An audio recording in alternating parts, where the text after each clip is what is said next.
نفل نماز کی فضیلت، اس لیے کہ عبادات اللہ رب العزت نے مختلف ہمیں دیے ہیں، اور یہ عبادت ظاہر سی بات ہے یہ ہمارے انسان کے نفع کے لیے ہوتی ہے، اور عبادتوں کے کرنے سے اللہ رب العزت خوش ہوتا ہے کہ اس کے بندے کو جو اللہ رب العزت نے کرنے کا حکم دیا ہے جس کو وہ پسند کرتا ہے، ظاہر سی بات اللہ تعالیٰ نے ہمیں وہی کام کرنے کا حکم دیا جس کو وہ پسند کرتا ہے، اور انہی کاموں سے روکا ہے جس کو ناپسند کرتا ہے۔ تو لہٰذا بندہ جب وہ کام کرتا ہے جو اس کا رب اس کے لیے پسند کرتا ہے تو اس کا رب اس کے بدلے میں اس کو بہت سارے فائدے دیتا ہے۔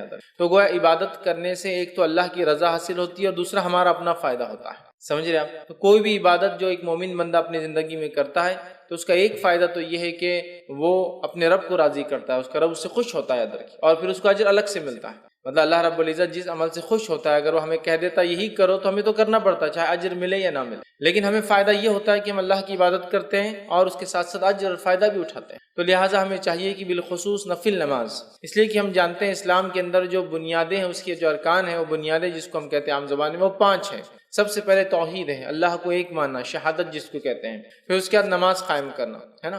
تو گویا اللہ کو ایک ماننے کے بعد جو سب سے اہم چیز ہے وہ ہے نماز کا قائم کرنا، اور اللہ رب العزت کو یہ بے انتہا پسندیدہ عبادت ہے، یاد رکھیے، اس لیے اللہ رب العزت نے اس کی بڑی اہمیت رکھی ہے۔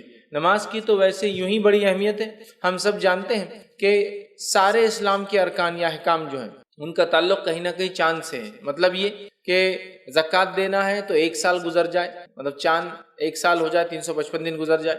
اسی طرح حج کرنا ہے تو ایام جو دن کا ہم اعتبار مہینے کاؤنٹ کرتے ہیں وہ بھی چاند سے ہوتے ہیں۔ اسی طرح ہم دیکھیں تو عبادتوں کا تعلق جو ہے چاند سے ہوتا ہے، لیکن نماز ایک ایسی مخصوص عبادت ہے، اس کی فضیلت ہے کہ اس کا تعلق سورج سے ہے۔ معنی یہ کہ جب سورج نکلتا ہے اس سے پہلے ایک نماز پڑھنا ہے، سورج جب بیچ سے ہٹ جاتا ہے تو ایک نماز پڑھنا ہے، ڈوبنے سے کچھ وقت پہلے ایک نماز پڑھنا ہے، ڈوبنے کے بعد ایک پڑھنا ہے، ڈوبنے کے بعد کچھ دیر بعد ایک اور پڑھنا ہے۔ مطلب اس کا تعلق سورج سے ہے نا۔ نماز ایک ایسی اہم عبادت ہے کہ ساری عبادتوں کو بھیجا گیا، روزے کا حکم آیا، اسی طرح زکوٰۃ کا حکم آیا، حج کا حکم آیا، لیکن نماز کو اگر آپ دیکھیں تو یہ بلا کر دی، تو یہ بہت اہم ہے، یاد رکھیے۔ تو نماز ویسے ہی بڑی اہم عبادت ہے، لیکن آج میں جس عبادت کے تعلق سے بات کر رہا ہوں وہ نفل نماز ہے۔ مطلب نماز میں وہ نماز جو ہم پر فرض نہیں ہے، اور جو بھی نماز ہم پر فرض نہیں ہے، یاد رکھیے، وہ نفل میں شامل ہوتی ہے۔ جو بھی نماز فرض نہیں ہے وہ نفل میں۔ تو لہٰذا ہم جو ہے اللہ کا قرب حاصل کرے عبادت کے ذریعے، ایک تو اس سے ہم اللہ کے قریب ہوتے ہیں، اور دوسرا فائدہ یہ ہوتا ہے ہمیں اجر اور ثواب ملتا ہے،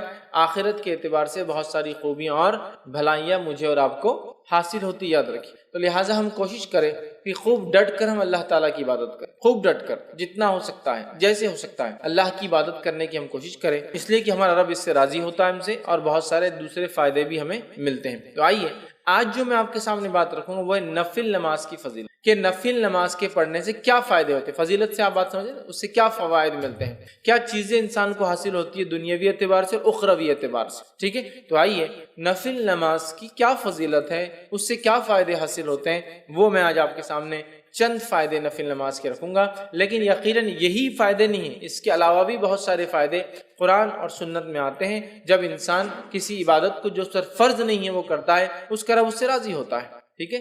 تو لہٰذا یہی وہ عبادت نہیں ہے، ٹھیک ہے، مطلب نفل کے صرف یہی فضائل نہیں ہے، اس کے علاوہ بھی نفل کے جو ہے کئی فضائل جو ہے کتاب اور سنت کے اندر آتے ہیں، لیکن اس میں سے کچھ چنندہ فضائل میں آج آپ کے سامنے رکھنے کی انشاءاللہ جو ہے کوشش کروں گا۔ تو آئیے اپنے عنوان کو ہم آگے لے کر چلتے ہیں اور چند فضائل دیکھتے ہیں۔ اس سے پہلے ہم نفل کسے کہتے ہیں وہ دیکھ لیتے ہیں۔ تو نفل اس کام کو کہتے ہیں جو ایک مسلمان پر فرض نہ ہو، نفل اس کام کو کہتے ہیں جو ایک مسلمان پر فرض نہ ہو اور اپنی خوشی سے اس کام کو وہ انجام دے، سمجھ رہے آپ؟ تو نمازوں کی 2 قسم ہوتی ہیں، ایک فرض نماز اور دوسری نفل نماز۔ اس نفل میں سنت بھی شامل ہے، اس نفل میں سنت موقدہ شامل ہے، اس نفل میں وطر شامل ہے، اس نفل میں چاشت، توابین اور جو نماز تہجد اور جتنی نمازیں سب اس میں شامل ہیں، سمجھا بات کو؟ تو نمازوں کی 2 ہی قسمیں ہوتی ہیں، فرض اور نفل۔ نفل کے اندر پھر بہت ساری اقسام ہیں۔ وہ نفل جو اللہ کے رسول نے کبھی پڑھی اور کبھی چھوڑی وہ سنت بن گئی، وہ نفل جس کو ہمیشہ پڑھا وہ سنت موقدہ بن گئی، سمجھ رہے آپ؟ تو نفل اور فرض، تو وہ نماز جو ہم پر فرض نہیں ہے اور ایک مومن جو ہے پڑھتا ہے تو وہ نفل میں کاؤنٹ ہوتی ہے، پھر اس کے اندر ساری چیزیں آپ وہ کر لیں۔ اللہ رب العزت نے قرآن میں سورہ بقرہ سورہ نمبر 2 آیت نمبر 184 میں 184 میں اللہ نے فرمایا کہا فَمَن تَطَوَّعَ خَيْرًا فَهُوَ خَيْرٌ لَهُ، کہ اللہ فرماتا کہتا ہے اور جو شخص اپنی خوشی سے زیادہ بھلائی کرے تو اس کے لیے بہتر ہے۔ مطلب نفل کا معنی یہ ہے کہ وہ عمل جو انسان خوشی سے کرے، جو اس کو آخرت کے اعتبار سے خیر لائے۔ تو نفل میں سمجھتا ہوں یہ بات اس کی واضح ہو گئی کہ وہ چیز جو فرض سے ہٹ کر ہو، اور بندہ جو ہے اللہ تعالیٰ کو راضی کرنے کے لیے جو عمل کرتا ہے اس کو جو ہے نفل کہتے ہیں، یاد رکھیے۔ اور اس اعتبار سے تمام نمازیں جو فرض سے ہٹ کر ہے اس میں شامل ہوتی ہے، اور فرض نمازوں کی جو رکعتیں ہوتی ہیں وہ 17 رکعتیں ہوتی ہیں، یاد رکھیے، جو ہم پر فرض ہیں۔ فجر کی 2 رکعت، ظہر کی 4 رکعت، عصر کی 4 رکعت، مغرب کی 3 رکعت اور عشاء کی 4 رکعت، کل ہوئے یہ جو ہے 17 رکعتیں، یاد رکھیے۔ یہ ہم پر جو ہے فرض ہے، یاد رکھیے اتنی رکعتیں، ٹھیک۔ اور اس کے علاوہ جو ہم پڑھتے ہیں وہ نفل ہے، اور نفل کی مختلف اقسام یاد رکھیے، اور بہت ساری نمازیں ہیں جو نبی اکرم صلی اللہ علیہ وسلم نے ہمیں بتائی جو نفل ہے، اور جس کے بڑے ثواب جو احادیث کے اندر آتے ہیں، یاد رکھیے۔ چاہے پھر وہ فجر کے بعد جو ہے صلاۃ الضحیٰ کا معاملہ ہو، اشراق، چاشت یا اوابین جسے کہا جاتا ہے، یا اس کے بعد مختلف نمازیں جو نمازوں سے پہلے اور نمازوں کے بعد پڑھی جاتی ہو، یا اس کے علاوہ بھی انسان جو زائد اپنی طرف سے کرنا چاہے، یہ ساری چیزیں نفل ہے اور اس کے بڑے ثواب ہے، بڑا اجر ہے، یاد رکھیے۔ بھائی نفل نماز کے کیا فضائل ہیں؟ تو چند فضیلتیں آپ کے سامنے میں 2 سے 5 ایسی فضیلتیں جو رکھتا ہوں، بہت زیادہ نہیں، تاکہ اس سے نفل نماز کی ہمیں پتہ چلے۔ اور الحمدللہ ایک موسم ہم پر آنے والا ہے، ابھی ہم لیکچر لے رہے ہیں، یہ رمضان سے پہلے کا وقت ہے، رمضان ہمارے قریب ہے۔ اب اگر اس بات کو ہم سمجھ کے نفل نمازوں کی اضافہ یا زیادتی رمضان کے ماہ میں کرتے ہیں تو یوں ہی یہ ماہ جو ہے بہت خیر اور بہت برکت والا ہے، پھر اس کے اندر قدر و منزلت والی ایک رات بھی آتی ہے۔ تو اگر نفل کا اضافہ ہم کریں نمازوں میں تو ایک تو رمضان کا مہینہ، پھر قدر کی رات، اور چونکہ قدر تو تلاش کرنا ہے، 5 راتوں میں سے ایک رات ہے، تو ان راتوں میں اگر ہم یہ عبادت کریں تو یہ بڑی افضل عبادت ہے، یاد رکھیں۔ لیکن یہ صرف رمضان کی حد تک نہیں ہے، چونکہ رمضان سامنے ہے اس لیے میں اس کا ذکر کر رہا ہوں۔ یہ تو رمضان اور غیر رمضان ہر ماہ میں، ہر مہینے میں، ہر گھڑی میں کی جا سکتی، ٹھیک ہے، سوائے ان گھڑیوں کو چھوڑ کر جس کے تعلق سے ممانعت ہے، باقی ہر وقت میں نماز پڑھی جا سکتی ہے، یاد رکھیں۔ تو آئیے نفل نماز کی کیا فضائل ہے وہ ہم دیکھتے ہیں۔ سب سے پہلے تو یہ بات طے ہے کہ نماز توحید کے بعد سب سے اہم ارکان ہے یا رکن ہے اسلام کا، یاد رکھیں، یہ سب سے اہم چیز ہے۔ اور اس بات کا پتہ اس حدیث سے بھی پتہ چلتا ہے، اور یہ ایک فضیلت بھی ہے اس کی۔ فضیلت یہ ہے کہ فرض نماز اگر مکمل نہ ہو تو نوافل اس فرض کے نقص کو ختم کر دیں گے انشاءاللہ، یا اس کی بھرپائی کر دیں گے۔ نفل نماز کی پہلی فضیلت یہ کہ اگر فرض نماز میں کوئی کمی بندے سے ہو جائے تو اس کے نقص کی بھرپائی کر دیں گی، اور یہ کتنی اہم ہے وہ بات بھی اس سے پتہ چلتی ہے حدیث کے اندر۔ یہ حدیث کے اندر آئی حدیث اس طرح سے، اور نبی اکرم صلی اللہ علیہ وسلم فرماتے ہیں، اور تمیم الداری رضی اللہ عنہ اس حدیث کے راوی وہ کہتے ہیں اور فرماتے ہیں، اور یہ روایت ابو داؤد اور جو ہے ابن ماجہ اور جو ہے سلسلۃ الاحادیث صحیحہ کے اندر موجود ہے۔ آپ صلی اللہ علیہ وسلم فرماتے ہیں روز قیامت بندے سے جس چیز کا سب سے پہلے حساب لیا جائے گا وہ اس کی نماز ہو۔ روز قیامت بندے سے سب سے پہلے جس چیز کا حساب لیا جائے گا وہ اس کی نماز ہو۔ تو اس سے میں سمجھتا ہوں حدیث میں فضیلت کے ساتھ ساتھ نماز کی اہمیت بھی شامل ہے کہ سب سے پہلے حساب روز قیامت جو مجھے اور آپ کو اللہ تعالیٰ کے سامنے دینا ہے وہ حساب کس چیز کا ہوگا؟ صلاح، نماز کا ہونے والا ہے۔ تو نبی اکرم صلی اللہ علیہ وسلم فرما رہے روز قیامت بندے سے جس چیز کا سب سے پہلے حساب لیا جائے گا وہ اس کی نماز ہوگی، اگر اس نے اسے مکمل کیا ہوگا تو اس کے لیے مکمل لکھ دی جائیں گی، اگر کمپلیٹلی اس نے ادا کیا ہوگا وہ لکھ دی جائیں گی۔ پھر نبی اکرم صلی اللہ علیہ وسلم فرماتے ہیں اور اگر اس نے اسے مکمل نہیں کیا ہوگا تو اللہ تعالیٰ فرشتوں کو حکم دیں گا ذرا دیکھو میرے بندے نے کوئی نفل نماز بھی پڑھی ہے، ذرا دیکھو میرے بندے نے کیا کوئی نفل نماز بھی پڑھی ہے یا نہیں، ٹھیک ہے۔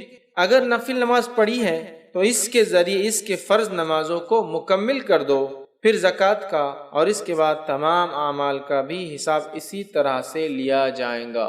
اور نماز اور نفل نماز کی فضیلت میں جو پہلی بات آ رہی ہے وہ یہ ہے کہ روز قیامت سب سے پہلے حساب فرض نمازوں کا ہونے والا ہے۔ اگر فرض نمازوں میں کوئی کوتاہی اور کمی ہوں گی تو اللہ تعالیٰ فرشتوں کو کہیں گا کہ اس بندے نے میرے کوئی نفل پڑھی ہے لاؤ، فرشتے اس کا نام اعمال لکھیں گے، اگر نفل پڑھی ہوں گی تو لائی جائیں گی، اور وہ نفل انشاءاللہ العزیز ہماری فرض کی کوتاہیوں، کمزوریوں، کمی، نقص کو پورا کر دیں گے۔ اور اس کے بعد دیگر اعمال، زکوٰۃ اور دیگر اعمال اس کے بعد ایک کے بعد ایک آئیں گے۔ تو یہاں میں سمجھتا ہوں اس حدیث سے یہ بات تو واضح ہوگی نماز کی کیا اہمیت ہے، اور یہ بات بھی بالکل میں سمجھتا ہوں کلیئر ہو گئی کہ نفل نماز کی کیا اہمیت۔ دونوں باتیں ایک ہی حدیث میں ایک ساتھ آ گئی۔ سب سے پہلے حساب، جیسا کہ ہم جانتے ہیں یہ اللہ کے حقوق میں سب سے پہلا حساب نماز کا ہے، لیکن بندوں کے حقوق میں سب سے پہلے کس چیز کا حساب ہوگا پتہ ہے آپ کو؟ بندوں کے حقوق میں سب سے پہلے حساب خون کا ہوگا، کسی کا ناحق خون تو نہیں بہایا۔ اور اللہ کے حق میں سب سے پہلا حساب نماز فرض نہ ہوں گی تو اس سے نفل سے اس کی بھرپائی کی۔ پھر زکوٰۃ، اور پھر اس کا دیگر اعمال اور دیگر اعمال، اس کا مکمل ہونا ضروری ہے۔ اس لیے کہ اللہ پوچھیں گا کیا اس کی فرض مکمل ہے؟ اگر نہیں ہے تو دیکھو اس کے کوئی نفل ہے کیا۔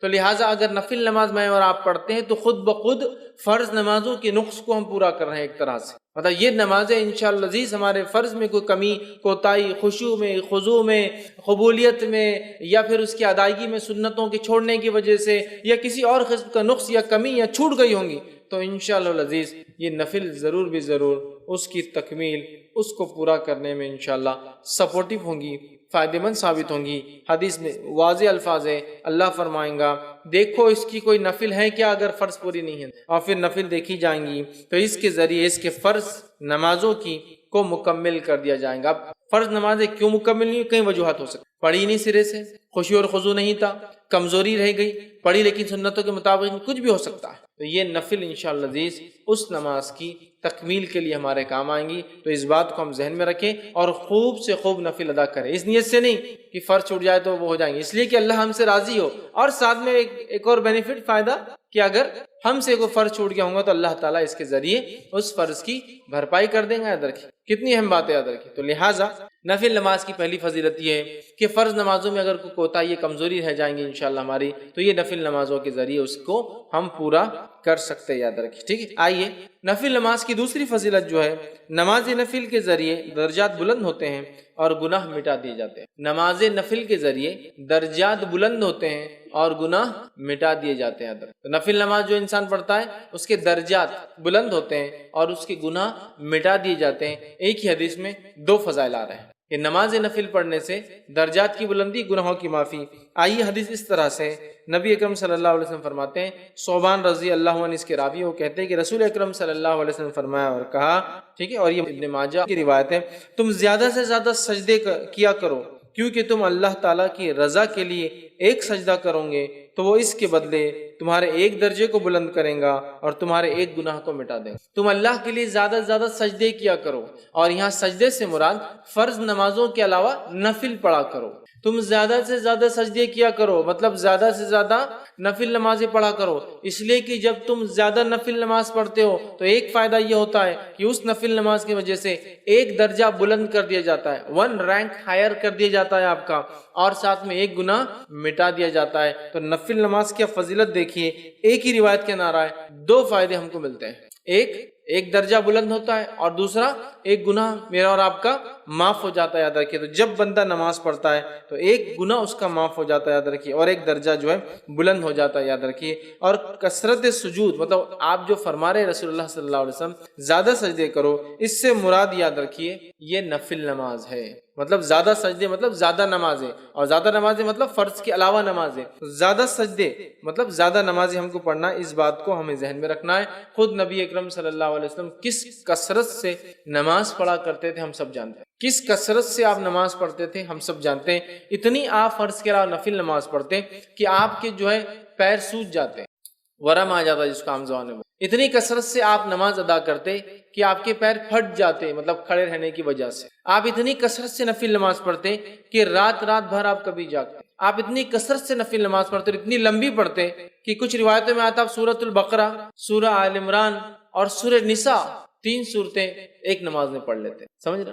آخر عمر میں نبی اکرم صلی اللہ علیہ وسلم کے تعلق سے عائشہ فرماتی آپ اس کثرت سے نماز کے عادی تھے کہ آخر عمر میں بھی آپ نماز پڑھتے، چونکہ کھڑے ہونے کی طاقت نہیں تھی تو آپ بیٹھ کر نماز پڑھا کرتے۔ مطلب نبی اکرم صلی اللہ علیہ وسلم کھڑے رہ کر ہی نماز پڑھتے، لیکن جب آخری وقت تھا، آپ بوڑھے ہو گئے، تو رات میں جب آپ نفل پڑھتے تھے تو بیٹھ کر پڑھا کرتے تھے، اس لیے کھڑے رہنے کی آپ میں طاقت نہیں تھی۔ اس چیز کو بھی سمجھنا چاہیے کہ اللہ کے رسول صلی اللہ علیہ وسلم کس کثرت سے نفل پڑھتے ہیں۔ بہرحال یہاں فرما رہے ہیں نفل نماز پڑھنے کا پہلا فائدہ یہ ہے کہ ہمارا ایک درجہ بلند ہو جاتا، اور دوسرا فائدہ یہ ہے کہ ایک گناہ ہمارا مٹا دیا تھا، مطلب ڈبل بینیفٹ، ایک تو درجہ بلند ہو رہا اور ایک جو درجہ نیچے لے جانے کی چیز ہے گناہ وہ بھی معاف ہو رہا ہے نا۔ تو ایک طرح دیکھا تو ڈبل درجے بلند ہو رہے ہیں، ایک تو آلریڈی درجہ بلند، پھر گناہ معاف ہونے سے بھی ظاہر سی بات ہے آدمی کا درجہ بلند ہوتا ہے، تو 2 فائدے ہو جا رہے دیکھیے ایک عمل کرنے سے۔ تو ہمیں چاہیے ہم کثرت سے نفل نمازوں میں اضافہ کریں، جب ہو سکتا ہے پڑھیں۔ بہت ساری نفل تو بالکل طے ہے، پتہ ہے، نبی اکرم صلی اللہ علیہ وسلم پابندی سے اس کو کیا ہے، جیسا کہ تہجد کی نماز کا پڑھنا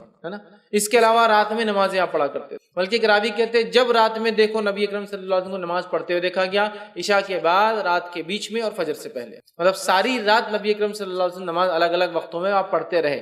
کچھ محدثین لکھتے ہیں اس کا معنی ہے کہ اللہ کے رسول صلی اللہ علیہ وسلم تہجد ایک وقت میں نہیں پڑھتے تھے، مختلف اوقات میں رات کے پڑھتے تھے، سمجھ رہا؟ ہر وقت دیکھا گیا آپ کو نماز پڑھتے۔ ہم بھی کوشش کریں نماز پڑھیں، اس سے ہمارے انشاءاللہ العزیز درجے بلند ہوں گے اور گناہ ہمارے معاف ہوں گے۔ تیسری چیز نفل نماز کی جو فضیلت اور فائدہ وہ یہ ہے کہ کثرت نفل نبی اکرم صلی اللہ علیہ وسلم کے ساتھ جنت میں داخل ہونے کی وجہ بنے گا۔ سبحان اللہ، کثرت نفل نماز کو زیادہ پڑھنا نبی اکرم صلی اللہ علیہ وسلم کے ساتھ جنت میں داخل ہونے کا سبب یا وجہ بنے گا۔ کتنی بڑی بات ہے۔ آئیے حدیث اس طرح سے ربیع بن کعب اسلمی رضی اللہ عنہ فرماتے اور کہتے ہیں، یہ صحیح مسلم کی روایت ہے، آپ نے فرمایا اور کہا کہ ایک مرتبہ وہ رسول اکرم صلی اللہ علیہ وسلم کے ساتھ خدمت میں تھے رات میں، اور نبی اکرم صلی اللہ علیہ وسلم جب رات میں اٹھے تو اس رات آپ نے وضو کا انتظام کیا رسول اللہ صلی اللہ علیہ وسلم کے، اور جو چیزیں اللہ کے رسول صلی اللہ علیہ وسلم کو لگتی تھی وہ ساری چیزوں کا انتظام کیا۔ تب نبی اکرم صلی اللہ علیہ وسلم نے ان سے ایک سوال کیا، اور سوال کر کے یہ کہا اور فرمایا اللہ کے رسول نے کہ سوال کرو۔ میں نے کہا، مطلب آپ صلی اللہ علیہ وسلم سے کہا سوال کرو مجھ سے۔ وہ رات میں اٹھتے تھے، نبی اکرم صلی اللہ علیہ وسلم کی خدمت کرتے تھے۔ ایک رات جب انہوں نے پانی وضو کا تیار کیا، نبی اکرم صلی اللہ علیہ وسلم کی ضرورت کی چیزیں تیار کی، تب نبی اکرم صلی اللہ علیہ وسلم نے ان سے کہا سوال کرو مجھ سے، مانگو مجھ سے کیا چاہتے ہو تاکہ میں تمہارے لیے دعا کروں۔ تو انہوں نے کہا کہ میں آپ صلی اللہ علیہ وسلم سے اس بات کا سوال کرتا ہوں، میں جنت میں آپ کے ساتھ داخل۔ تو میرا سوال آپ سے یہ جو آپ پوچھے سوال کرو، میرا سوال یہ ہے کہ میں چاہتا ہوں کہ آپ اللہ سے دعا کریں کہ میں جنت میں آپ کے ساتھ داخل۔ آپ صلی اللہ علیہ وسلم نے فرمایا کوئی اور سوال؟ تو انہوں نے کہا بس یہی میرا ایک سوال ہے، یہی آپ دعا کر دیجیے اللہ سے۔ آپ صلی اللہ علیہ وسلم نے فرمایا تم کثرت سجود کے ذریعے اپنی نفس پر میری مدد کرو، مطلب اگر تم چاہتے ہو کہ تمہاری یہ دعا قبول ہو تو تم کثرت سجود، کثرت سے نفل نماز پڑھو، تو انشاءاللہ عزیز میں تمہارے لیے پھر یہ دعا کروں گا، یا یہ نماز تمہارے لیے انشاءاللہ وسیلہ بن جائیں گی میری دعا کے ساتھ کہ تم جنت میں میرے ساتھ جاؤ۔ تو نبی اکرم صلی اللہ علیہ وسلم کے ساتھ جنت میں جانے کا وسیلہ اور طریقہ وہ یہ ہے کہ ہم کثرت سے سجدے کریں، اور کثرت سجود سے یہاں مراد نفل نماز میں اضافہ ہے، سمجھ رہا؟ کثرت سجود سے مراد نہیں کہ آپ الگ سے سجدے کریں نماز کے، نماز سے الگ بھی سجدے ہوتے ہیں، سجدہ تلاوت ہوتا ہے، سجدہ شکر ہوتا ہے، لیکن اس کے علاوہ کوئی سجدہ نہیں نماز سے ہٹ کر، ٹھیک ہے؟ تو یہاں کثرت سجود سے معنی نفل نماز پڑھو، اور نمازوں میں ظاہر سی بات ہے سجدے آتے ہیں، ہر رکعت میں 2 سجدے آتے ہیں، ٹھیک ہے؟ تو کثرت سجود سے میری مدد کرو، تم چاہتے ہو جو تم نے کہا کہ تم میرے ساتھ جنت میں جاؤ، تو پھر تم میری مدد ایسے کرو کہ میں تو دعا کروں گا تمہارے لیے، لیکن تمہیں جو اعمال کرنا پڑے گا وہ عمل یہ کہ کثرت سجود۔ تو یہاں دیکھ رہے ہیں آپ کہ کثرت سجود مطلب نفل نماز کے اضافے کو نبی اکرم صلی اللہ علیہ وسلم نے جنت میں ساتھ جانے کی وجہ بتایا۔ نبی اکرم صلی اللہ علیہ وسلم کے ساتھ جنت میں جانے کی وجہ ایک یہ ہے کہ کثرت سجود، سجدے کثرت سے کرنا، تاکہ انسان کا درجہ بلند ہوتا ہے، وہ اپنے رب سے جو ہے قریب سے قریب تر ہو جاتا ہے۔ ٹھیک، آئیے نفل نماز کا ایک اور فائدہ دیکھتے ہیں، وہ یہ ہے نماز نفل جو ہے سب سے افضل عمل ہے۔ اعمال میں اگر دیکھیں نماز نفل سب سے افضل ہے، اور یہ بات ہم سب جانتے ہیں۔ نفل اعمال میں سب سے افضل عمل تہجد کا پڑھنا ہے، اور وہ بھی ایک نفل ہے۔ رات کی نماز فرض نماز سے ہٹ کر جو بھی ہے سب نفل میں داخل، سمجھ رہے ہیں بات کو؟ اور ہم جانتے ہیں کہ نفل میں سب سے افضل نفل کیا ہے؟ تہجد کی نماز ہے نا۔ تو نمازوں میں یا جس کو ہم نوافل کے اندر سب سے افضل عمل کیا ہے؟ وہ نماز کا پڑھنا ہے، کیونکہ نفل میں سب سے افضل نفل خود ایک نماز یہ تہجد کی نماز، ٹھیک ہے۔ آئیے حدیث طرح سے ثوبان رضی اللہ عنہ فرماتے اور کہتے ہیں، ابن ماجہ کی اور سلسلۃ الاحادیث صحیحہ کی ایک روایت ہے، ثوبان رضی اللہ عنہ فرماتے اور کہتے ہیں نبی اکرم صلی اللہ علیہ وسلم نے ارشاد فرمایا کہا، تم استقامت اختیار کرو اور تم ہرگز اس کی طاقت نہیں رکھو گے، اور اس بات پر یقین کر لو کہ تمہارا بہترین عمل نماز پڑھنا ہے، اور ایک سچا مومن ہمیشہ وضو کی حالت میں رہتا ہے۔ تمہارا سب سے بہترین عمل کیا ہے؟ نماز پڑھنا ہے۔ اور آپ صلی اللہ علیہ وسلم دیکھیے کیا کہا، وَاعْلَمُوا أَنَّ خَيْرَ أَعْمَالِكُمْ، اس بات کو جان لو کہ تمہارے اعمال میں سب سے خیر عمل جو ہے وہ کیا ہے؟ اعمالکم الصلاۃ، وہ نماز۔ تو تمہارے عمل میں سب سے افضل عمل، سب سے خیر عمل کون سا ہے؟ وہ نماز ہے۔ اسی لیے میں نے کہا نوافل میں سب سے افضل نفل نماز ہے، چونکہ ہم خود جانتے ہیں تہجد سب سے افضل نفل ہے، وہ بھی ایک نماز ہے۔ تو ہمیں اس میں بہت بڑھ چڑھ کر حصہ لینا ہوگا، یاد رکھیں۔ اس لیے کہ آپ صلی اللہ علیہ وسلم کیا فرما رہے ہیں کہ اور تم اس بات کو یقین کر لو کہ تمہارا بہترین عمل نماز کا پڑھنا ہے، اور پھر فرمایا ایک سچا مومن ہمیشہ وضو کی حالت میں دو باتیں پتہ چلی. ایک تو نفل نماز کی اہمیت کہ نفل نماز کا فائدہ یہ پتہ چل رہا ہے کہ نفل نماز سب سے خیر ہے جو اعمال ہم کرتے ہیں. نفل نماز سب سے خیر عمل ہے جو ہم کرتے ہیں.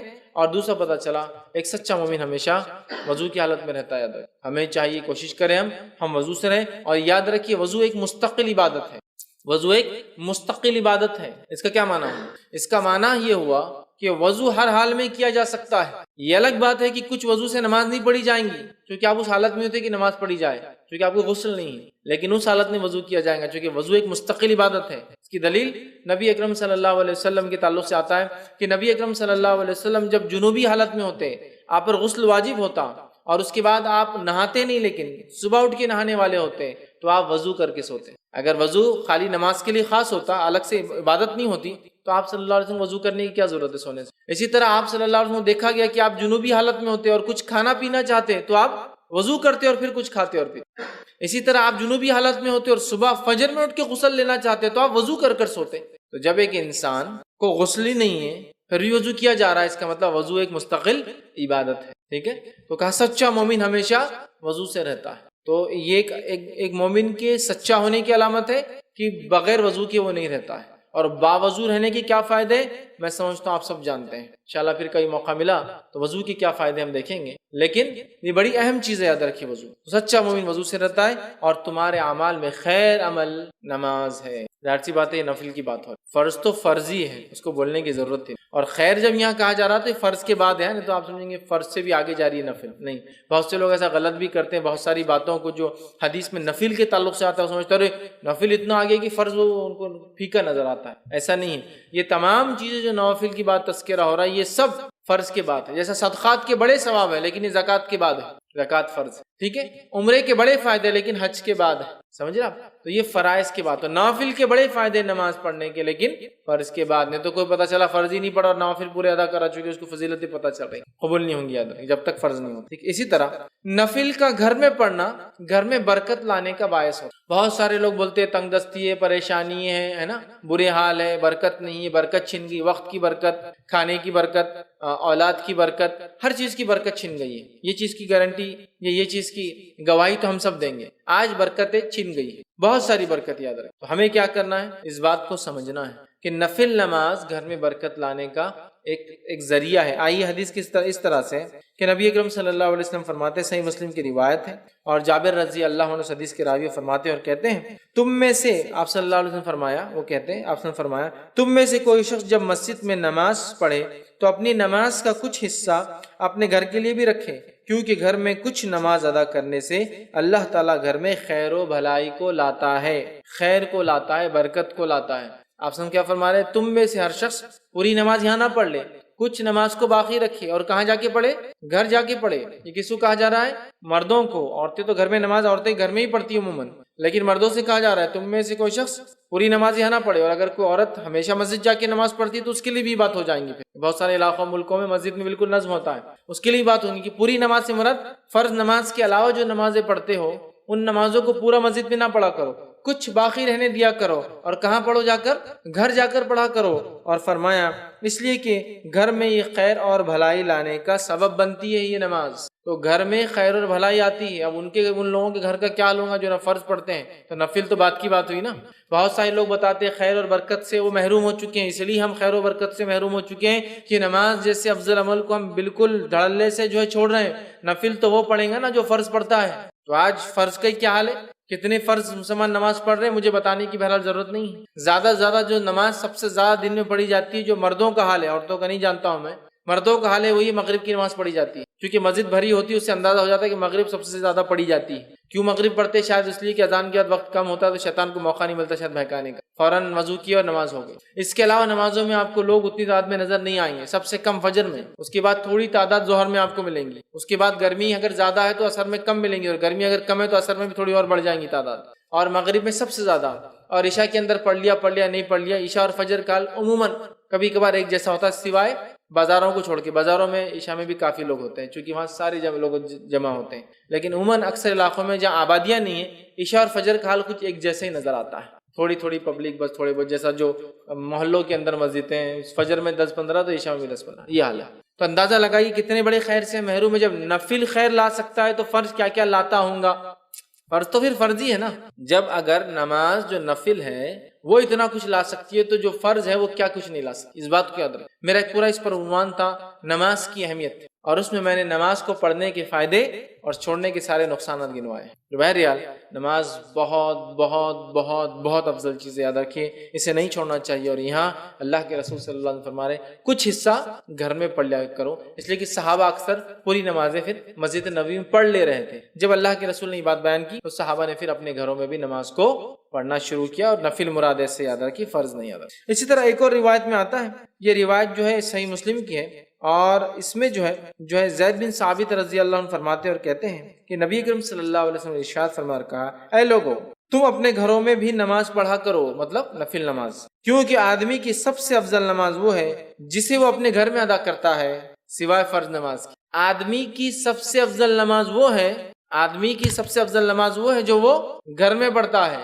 سوائے فرض کے۔ فرض نہیں، فرض تو مسجد میں پڑھنا ہم پر فرض ہے، سوائے بیمار ہو، مسافر ہو، مسجد نہ ملے، وہ مستثنا ایکسیپشنل کیسز۔ لیکن فرض نماز تو مسجد میں باجماعت ہی پڑھنا ہے، لیکن فرض کے علاوہ جو سب سے بہترین نماز ہے جو انسان پڑھتا ہے، سب سے افضل ہے، وہ ہے جو ایک انسان اپنے گھر میں پڑھتا ہے۔ مطلب ایک مرد فرض نماز پڑھے مسجد میں، اس کے بعد گھر آئے اور نفل ادا کرے، یہ سب سے افضل ہے۔ جیسا عورت کی سب سے افضل نماز وہ ہے جو گھر کے اندر، اور گھر کے اندر بھی سب سے اندر کے کمرے میں ہو، سمجھ رہے ہیں؟ یہ فرض کے لیے کہا گیا۔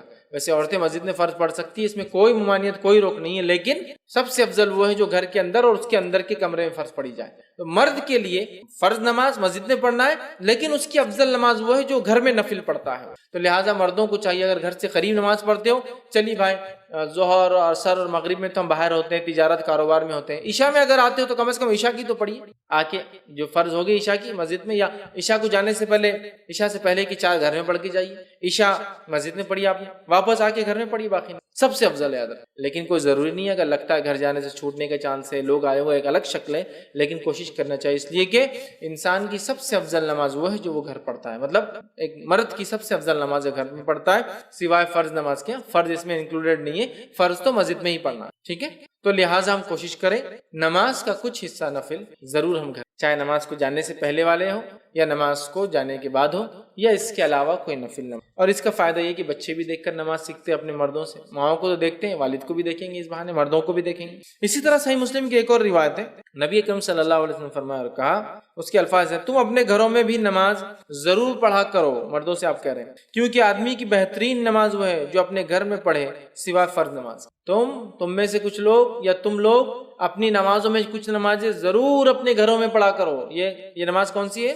فرض نماز نہیں، یاد رکھیں نفل ہے، پڑھا کرو، اس لیے کہ آدمی کی سب سے خیر، سب سے بہترین، سب سے افضل نماز وہ ہے جو وہ گھر میں پڑھتا ہے سوائے فرض کے۔ فرض نہیں، فرض تو مسجد میں آنا ہے، باجماعت پڑھنا ہے، اس کے علاوہ جو نفل پڑھتے ہو نا گھر میں پڑھو، یہ سب سے افضل نفل ہے، ٹھیک ہے؟ تو ہم لوگ کوشش کریں، اور رسول اکرم صلی اللہ علیہ وسلم کو دیکھا بھی یوں ہی گئے، آپ فجر سے پہلے فجر کی 2 رکعت گھر میں پڑھتے، ماں عائشہ فرماتی ہے رضی اللہ عنہا، پھر آپ مسجد جاتے۔ اسی طرح آپ کے تعلق سے آتا، آپ جمعہ کے بعد گھر آتے اور 2 کر کے 4 رکعت جو ہے جمعہ کی نماز کی بعد کی نمازیں وہ ادا کرتے۔ تو آپ کو دیکھا گیا، خود نبی اکرم صلی اللہ علیہ وسلم گھر آ کر نفل نماز پڑھتے تھے، یہ آپ کو دیکھا گیا، آپ کا خود کا ذاتی عمل تھا یاد رکھیں۔ آئیے آگے بڑھتے ہیں، نفل نماز کا اور فائدے دیکھتے ہیں۔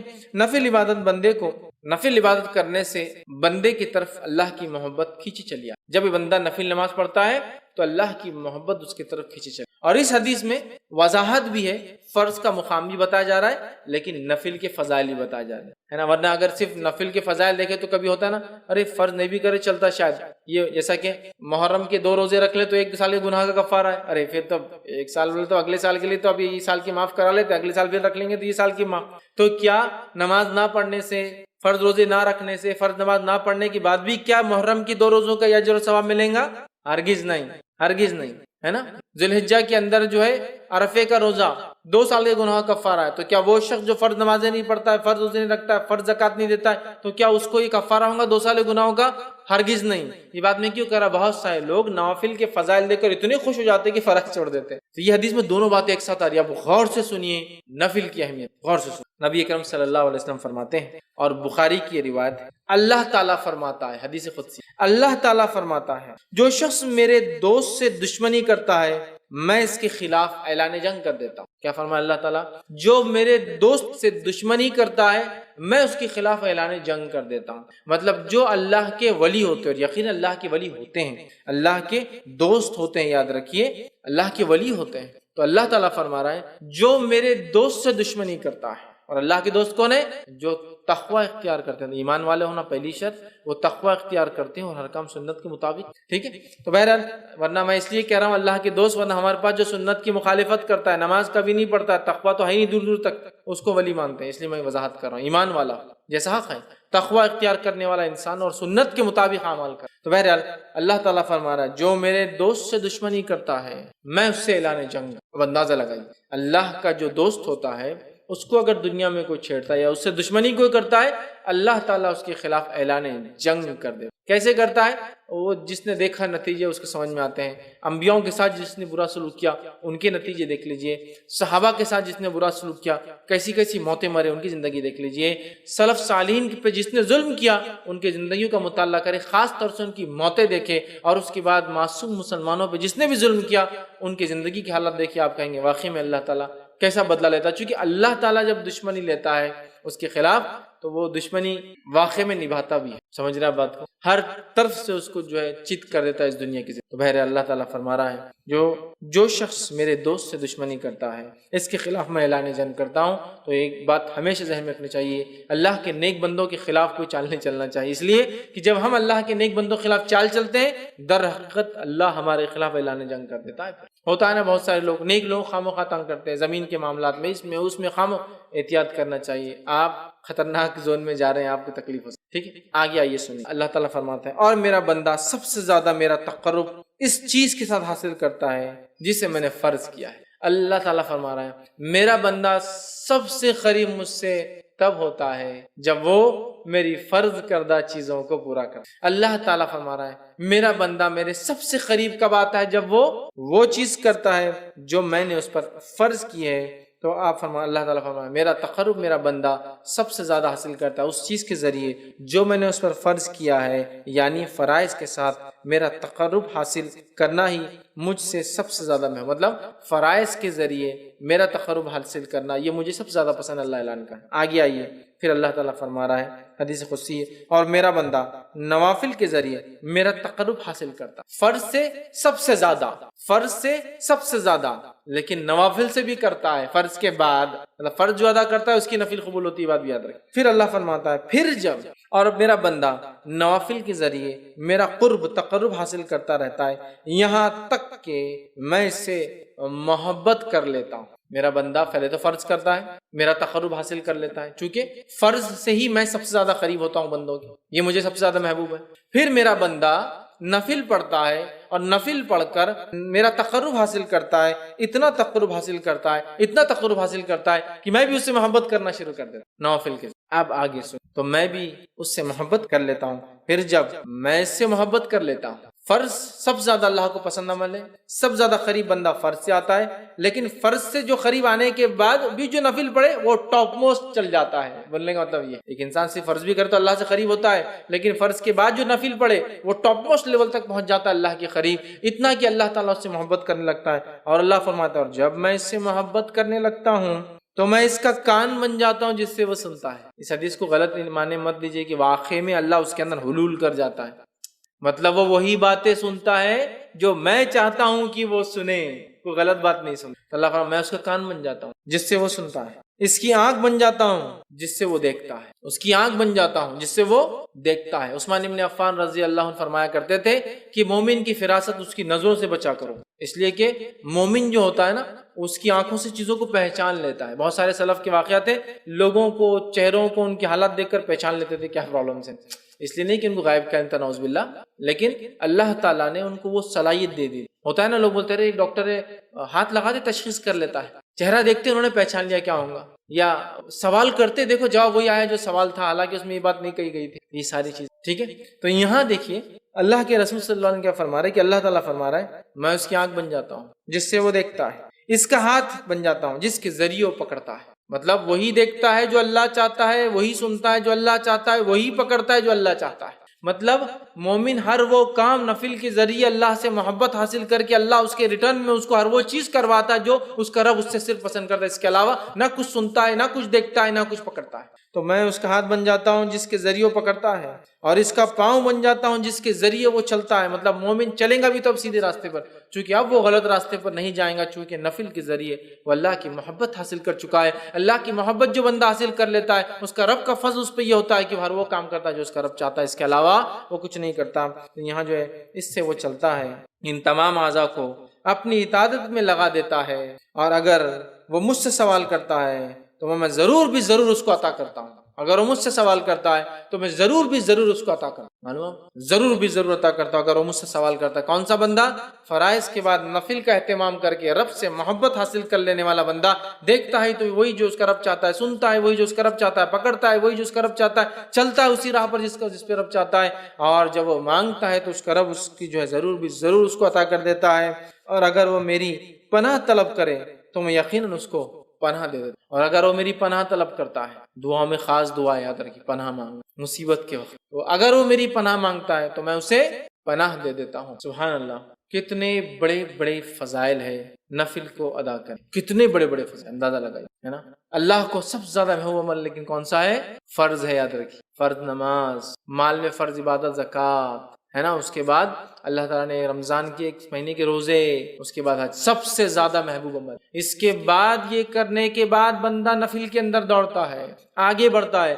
فرض نماز کے بعد نفل نماز، فرض زکوٰۃ کے بعد نفلی زکوٰۃ، فرض روزوں کے بعد نفلی روزے، فرض حج کے بعد نفلی عمرے، نفلی حج بولتے ہیں اس کو حج صغیر، چھوٹا حج، وہ کرتا ہے تو اللہ سے اتنا قریب ہوتا ہے کہ اللہ محبت کرنے لگتا ہے۔ جب اللہ محبت کرنے لگتا ہے تو وہ جو دیکھتا ہے وہ جو اس کا رب چاہتا ہے، وہی سنتا ہے جو اس کا رب چاہتا ہے، وہی اس کے ہاتھ پکڑتے اس کا رب چاہتا ہے، اسی راہ پر چلتا ہے، قدم چلتے ہیں جو اس کا رب چاہتا ہے۔ اور پھر جب اپنے رب سے مانگتا ہے اس کا رب اس کو پورا، اس کی دعاؤں کو پورا کرتا ہے، اور جب وہ پناہ طلب کرتا ہے تو اللہ تعالیٰ اس کو پناہ عطا کر دیتا ہے۔ میں سمجھتا ہوں بہت بڑے بڑے فضائل، یہ بخاری کی روایت تھی، ہمیں پتہ چلے اس کے اندر کہ نفلی نماز کے ادا کرنے سے جو ہوتے ہیں، جس میں سب سے اہم چیز جو پتہ چلی وہ یہ ہے کہ بندہ اللہ سے قریب، اتنا قریب کہ ہر چیز جو اس کا رب چاہتا ہے وہی وہ کرتا ہے، اس سے ہٹ کر نہ کوئی چیز سنتا ہے، نہ دیکھتا ہے، نہ پکڑتا ہے، نہ اس راہ پر۔ ہم میں ہر شخص چاہتا ہے ہم نیک بنے، اور پتہ نہیں لوگوں نے ولایت حاصل کرنے کی کون کون سے ذریعے بنا لی، اور یہ اللہ کے ولی ہے،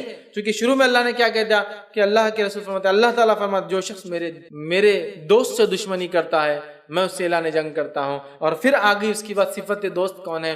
فرائض کے ذریعے نزدیک پہنچتا ہے، نفل کر کے اللہ کا قرب اور محبت حاصل کر لیتا ہے، پھر نفل حاصل کر کے پھر وہ جو مانگتا اللہ پوری کر دیتا ہے، جب پناہ مانگتا اللہ پناہ دیتا۔ ہم سب چاہتے ہیں نیک بنے، ہم سب چاہتے ہیں اللہ ہماری دعاؤں کو قبول کرے، ہم سب چاہتے ہیں کہ جب ہم اللہ سے جو مانگے اللہ دے دے، تو ہمیں بھی پھر اللہ تعالیٰ کو پہلے راضی کرنا ہو۔ ارے دنیا کے اندر تو پتہ نہیں کتنی چاپلوسیاں لوگوں کو کرنا پڑتی چھوٹے چھوٹے کام نکالنے کے لیے، ہاں کتنی چاپلوسیاں کرنا پڑتی ہے۔ اللہ تعالیٰ آپ سے چاپلوسی نہیں چاہتا، اخلاص چاہتا ہے۔ اخلاص، چاپلوسی میں کیا ہوتا ہے؟ اخلاص نہیں ہوتا، اخلاص چاہتا ہے، اور اخلاص کے ساتھ فرض عبادت اور نفل میں اضافہ کرو، اللہ تعالیٰ ہم کو دیں گا۔ بہت سے لوگ بولتے ہیں ارے یہ کیا بات ہوئی، کیا بات اللہ تعالیٰ دیں گا، تو اس کا مطلب یہ ہے کہ ہم کو کوشش نہ کرے۔ کوشش کرنا ہے، لیکن تم لاکھ کوشش کرنے کے بعد بھی حاصل نہیں کر پاتے ہو نا چیزوں کو، لیکن جب اللہ کو ہم راضی کر لیں گے نا، تھوڑی کوششیں بڑے بڑے کام نکال دیں، تھوڑی کوششیں بڑے بڑے کام نکال، اور اس کے بعد بھی اگر کوئی تکلیف آئے تو پھر وہ اللہ کی طرف سے آزمائش ہے، صبر کے ساتھ استقامت کے ساتھ ڈٹ کر مقابلہ کیجیے، دنیا اور آخرت میں اس سے درجات بلند ہوں گے اور اجر ملے۔ سمجھ رہے بات؟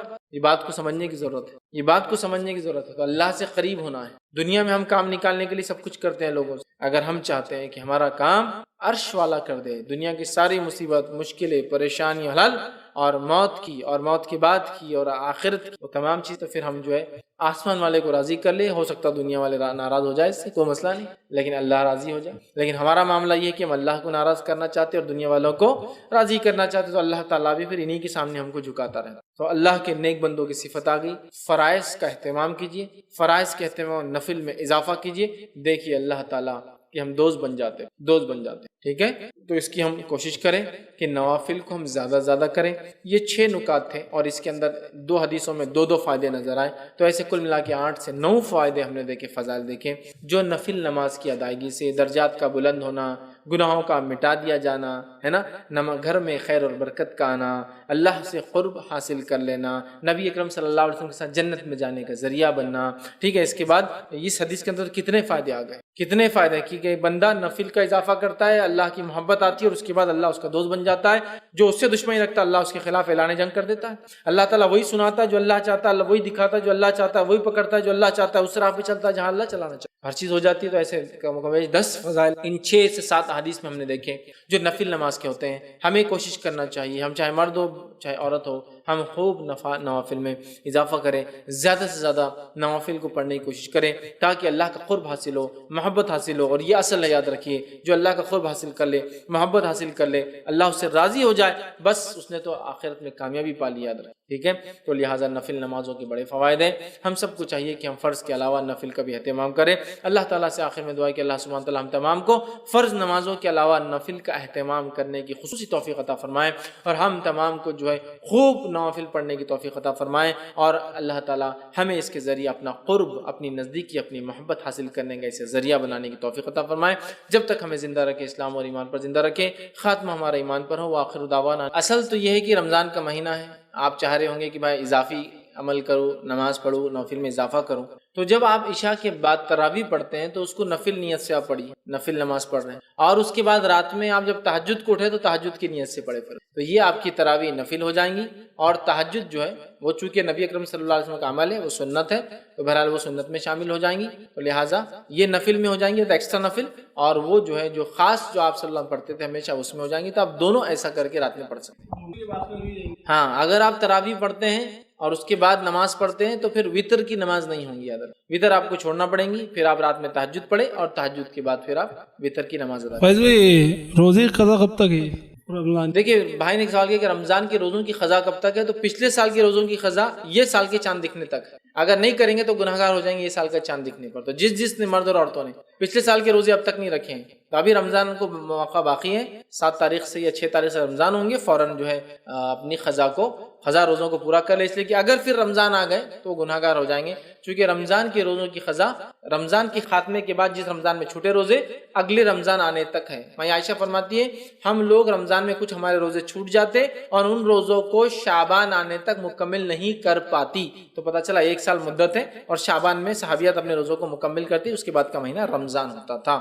تو لہٰذا یاد رکھیں 1 سال ہوتا ہے، تو آپ نے جس رمضان کے روزے چھوٹے اگلے رمضان سے پہلے تک آپ کو کمپلیٹ کرنا ہے، لہٰذا ابھی موقع ہے، جن لوگوں کے نہیں ہوئے وہ ضرور روزے رکھ لیں۔ کسی نے سوال کیا کہ درس میں 1 سال 2 سال والے بچوں کی ماں نہیں آ سکتی کیونکہ جب سے بچے شور کرتے ہیں تو سب کو ڈسٹرب ہوتا ہے اور وہ اسے کہتے ہیں کہ اتنے چھوٹے بچوں کو لے کے آنا ہی کیوں، انہیں لے کے چلے جاؤ۔ تو دیکھیے سب سے پہلی چیز تو یہ کہ اسلامک ریسرچ سینٹر کے ہمارے آفیشیل اعتبار سے ہم کسی کو یہ نہیں بولتے کہ بچے نہیں لانا یا لانا، جس پروگرام میں ہم بچوں کو نہیں لانا بولتے ہیں وہاں پہلے سے اعلان کر، جیسا جو ہمارے کیمپس ہوتے ہیں، کیمپس میں ہم سختی سے بچوں کا وہ کرتے ہیں کہ بچے نہیں ہوں گے، چونکہ کیمپس ایک الگ چیز ہوتی ہے، لیکن بہرحال سنڈے درس کے اندر کوئی ایسا اعلان نہیں ہے کہ آپ بچوں کو نہ لائیں، لیکن ظاہر سی بات ہے اگر آپ بچے کو لاتے اور روتا ہے تو پھر ٹیک کیئر کرنے کی ذمہ داری آپ لے کہ دوسروں کو ڈسٹرب نہ، ورنہ بہت سی بار یہ دیکھا گیا کہ کچھ عورتیں آ جاتی ہیں بچوں کو لاتی ہے اور بچوں کو پبلک پہ چھوڑ دیتی ہے، مطلب آتے شوٹ چلے جاؤ کیا کرنا ہے، اور خود بیٹھے ہوئے ہیں۔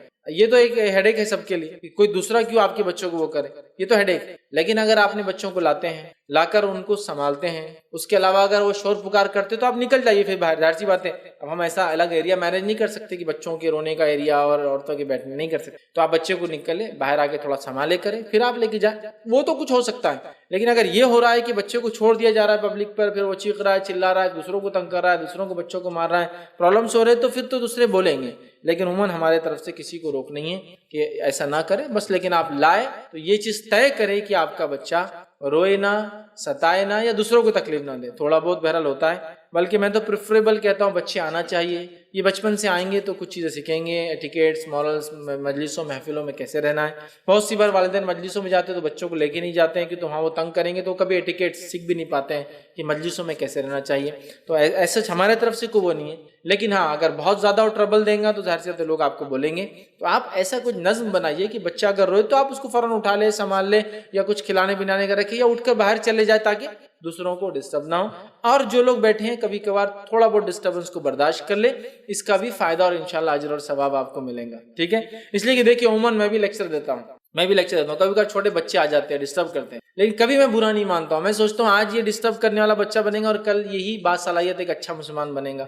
اور اگر آج میں بولے باہر جاؤ، چل، بہت سارے مقررین ہوتے ہیں، اگر بچے سامنے ہونا تو سب کو عقل دے، چل بھاگ یہاں سے، بچہ وہاں بیٹھتا جا کے پھر تقریر دیتا، ٹھیک ہے؟ لیکن میں جانتا ہوں جب ایک مقرر کسی بچے کو اٹھ کر وہاں جاؤ بولیں گا نا، وہ ساری زندگی میری تقریر نہیں سنا، چونکہ وہ بدزن ہو جائیں گے ایک اسلامی مقرر سے۔ بہرحال کیونکہ میں بھی چھوٹا تھا اور کوئی مقرر نے پیچھے کیا تو میں کبھی سننا پسند نہیں کیا اس آدمی کو آج تک، چونکہ ایک مزاج ہوتا ہے بچوں، اور بچے بڑوں سے زیادہ سیریس اور کنکلوژنز نکالتے ہیں، نتیجے نکالتے ہو چیزوں سے۔ یہ آنٹی ہنستے مطلب یہ اچھی بات کرتے مطلب اچھا ہے، یہ انکل تیز بات کرتے چڑھتے مطلب یہ اچھے نہیں ہیں، وہ کنکلوژنز ڈیسیژنز لیتے ہیں اس سے فوراً۔ تو لہٰذا میں کبھی نہیں وہ کرتا ہوں کہ آپ نے کیوں لایا بچے کو، اس لیے کہ آج آئیں گا کل سیکھیں گا پرسوں ضد کریں گا، لیکن وہ سیکھیں گا ماحول میں بہرحال۔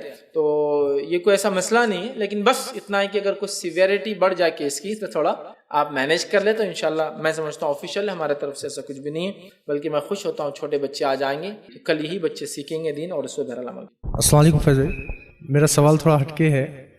لوگ حضرت علی رضی اللہ تعالیٰ عنہ کو علیہ السلام کہتے ہیں، تو یہ درست ہے یا نہیں ہے، یہ پوچھنا تھا سر۔ بھائی نے سوال کیا کہ علی رضی اللہ عنہ کو لوگ علیہ السلام کہتے ہیں، یہ کہنا درست ہے یا نہیں ہے؟ دیکھیے اس میں دو چیزیں شامل ہیں۔ علیہ السلام کا معنی ہوتا ہے ان پر سلامتی ہو، ٹھیک ہے؟ علیہ السلام کا کیا معنی ہوتا ہے؟ ان پر سلامتی ہو۔ تو اگر کوئی شخص سارے صحابہ پر یہ لگاتا ہے تو حضرت علی پر بھی لگایا جا سکتا ہے، اس میں کوئی مسئلہ ہی نہیں، لیکن اگر حضرت علی رضی اللہ عنہ کو الگ کرنے کے لیے، ڈفرینشیٹ کرنے کے لیے اگر کوئی اس طرح سے کرے تو پھر درست نہیں ہوگا، کیونکہ صحابہ کے تعلق سے خاص لفظ جو قرآن نے ادا کیا وہ کیا ہے؟ رضی اللہ عنہم ورضوا عنہ، وہ اللہ سے راضی ہو، اللہ ان سے راضی ہوا۔ تو دس از دا بیسٹ ٹائٹل، مطلب یہ سب سے اچھا ٹائٹل ہے جو اللہ نے خود دیا۔ لیکن علیہ السلام دعا ہے، علیہ السلام جیسا السلام علیکم تم پر سلامتی ہو، علیہ السلام ان پر سلامتی ہو، یہ بھی دعا ہے سلامتی۔ جیسا مریم علیہ السلام، حالانکہ وہ نبی نہیں پھر بھی علیہ السلام سلامتی ہو، لگایا جاتا ہے، لگایا جا سکتا ہے۔ تو حضرت علی پر اور صحابہ پر بھی یہ لگایا جا سکتا ہے، علیہ السلام ان پر سلامتی ہو، اس میں حرج نہیں، لیکن خاص ایک صحابی پہ لگا کے باقی سب پر نہیں لگانا، یہ درست نہیں۔ تو لہٰذا اگر کوئی ابوبکر علیہ السلام، عمر علیہ السلام، عثمان علیہ السلام اور علی علیہ السلام مسئلہ نہیں، ان پر سلامتی ہو۔ لیکن ایک بات یہ بھی میں کہوں گا، عموماً ہند اور پاک میں علیہ السلام انبیاؤں کے اور ان شخصیت پہ، نیک لوگوں پہ لگایا جاتا ہے جو قرآن میں جن کا تذکرہ ہے، اس کے علاوہ نہیں لگایا سکتا۔ تو یہ بھی ایک چانسز ہائی ہے، جب علیہ السلام بولیں گے نا، سمجھ رہے آپ، تو لوگ کسی اور طرف جائیں گے۔ آپ جیسا کہ مثال کے طور پہ دیکھیں رحمت اللہ علیہ، یہ رحمہ اللہ، اللہ ان پر رحم کرے، جو بھی دنیا سے چلے گئے آپ یہ دعا کر سکتے، لیکن ہاں بس رحمہ اللہ کس کو لگاتے ہیں؟ رحمت اللہ علیہ خاص شخصیات، جیسا کہ عام کسی کو نہیں لگائیں گے۔ اگر کوئی کہے میرے والد رحمہ اللہ، ولی سے تمہارے والد، پھر کہتا تم رحمہ اللہ یا رحمت اللہ علیہ لگا رہے، نہیں صرف ولیوں پہ لگتا ہو۔ رحمت اللہ علیہ مطلب اللہ ان پر رحم کرے، رحمہ اللہ، اللہ ان پر رحم کرے، یہ معنی ہے، ٹھیک ہے؟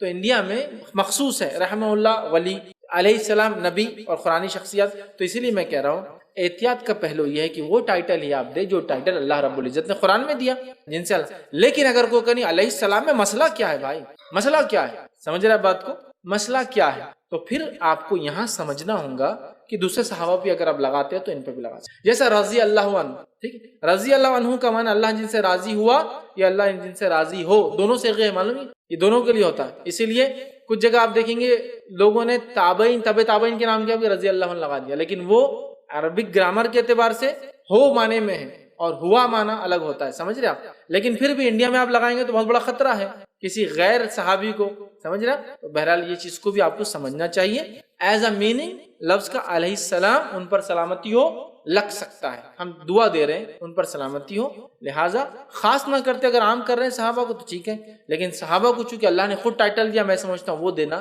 زیادہ بہتر ہے بنسبت اپنے کوئی ٹائٹل یا نام دے۔ کسی نے سوال کیا میری 1 سال کی بیٹی ہے، اللہ کی جگہ، یہ مطلب وہ بچی ہے، اللہ پورا نہیں بول پاتی صحیح، کچھ اور اس کی جگہ انہوں نے لفظ لکھا، وہ ادا کرتی ہے، الفاظ نکالتی ہے، اس کا کوئی گناہ تو نہیں ہے؟ کوئی گناہ نہیں. یاد رکھیے اگر آپ اپنے بچوں کو اللہ بولنا سکھاتے ہیں اور وہ اللہ نہیں بول پاتے جس کی وجہ سے وہ کچھ اور اپنی توتلی زبان میں یا پھر الفاظ کو نہ سمجھنے کی وجہ سے ادا کرتے ہیں، انشاءاللہ عزیز آپ کو کوئی گناہ نہیں ملے گا، بلکہ اللہ تعالیٰ آپ کو اجر دیں گا کہ آپ اپنے چھوٹے بچوں کو جو یہ بولنا سیکھ رہے ہیں ان کو اللہ کا ذکر، اللہ کا نام سکھا رہے ہیں. لیکن اللہ میں نے دیکھا عموماً بچے بہت فلوئنٹلی بہت اچھے سے بول لیتے ہیں، بہت آسانی سے چھوٹے چھوٹے، لیکن آپ کی بچی اگر پھر بھی کوئی گڑبڑ کر رہی ہے، نقص آ رہا ہے، کلیئر ادا نہیں ہو رہا، اللہ نہیں بول رہی ہے، کچھ اور بول رہی ہے، مطلب بولنا اللہ ہی ہے لیکن وہ ہوتا ہے زبان، تو بہرحال انشاءاللہ عزیز کا آپ پہ کوئی گناہ نہیں ہے. بچے آپ دیکھیے نا کچھ بھی پڑھتے ہیں، شروعات بسم اللہ آپ سکھائیے، کچھ اور ہی پڑھتے ہیں، لیکن وہ بسم اللہ ہی پڑھتے ہیں، ان کے زبان ساتھ نہیں دیتی ہے ان کا، ٹھیک ہے؟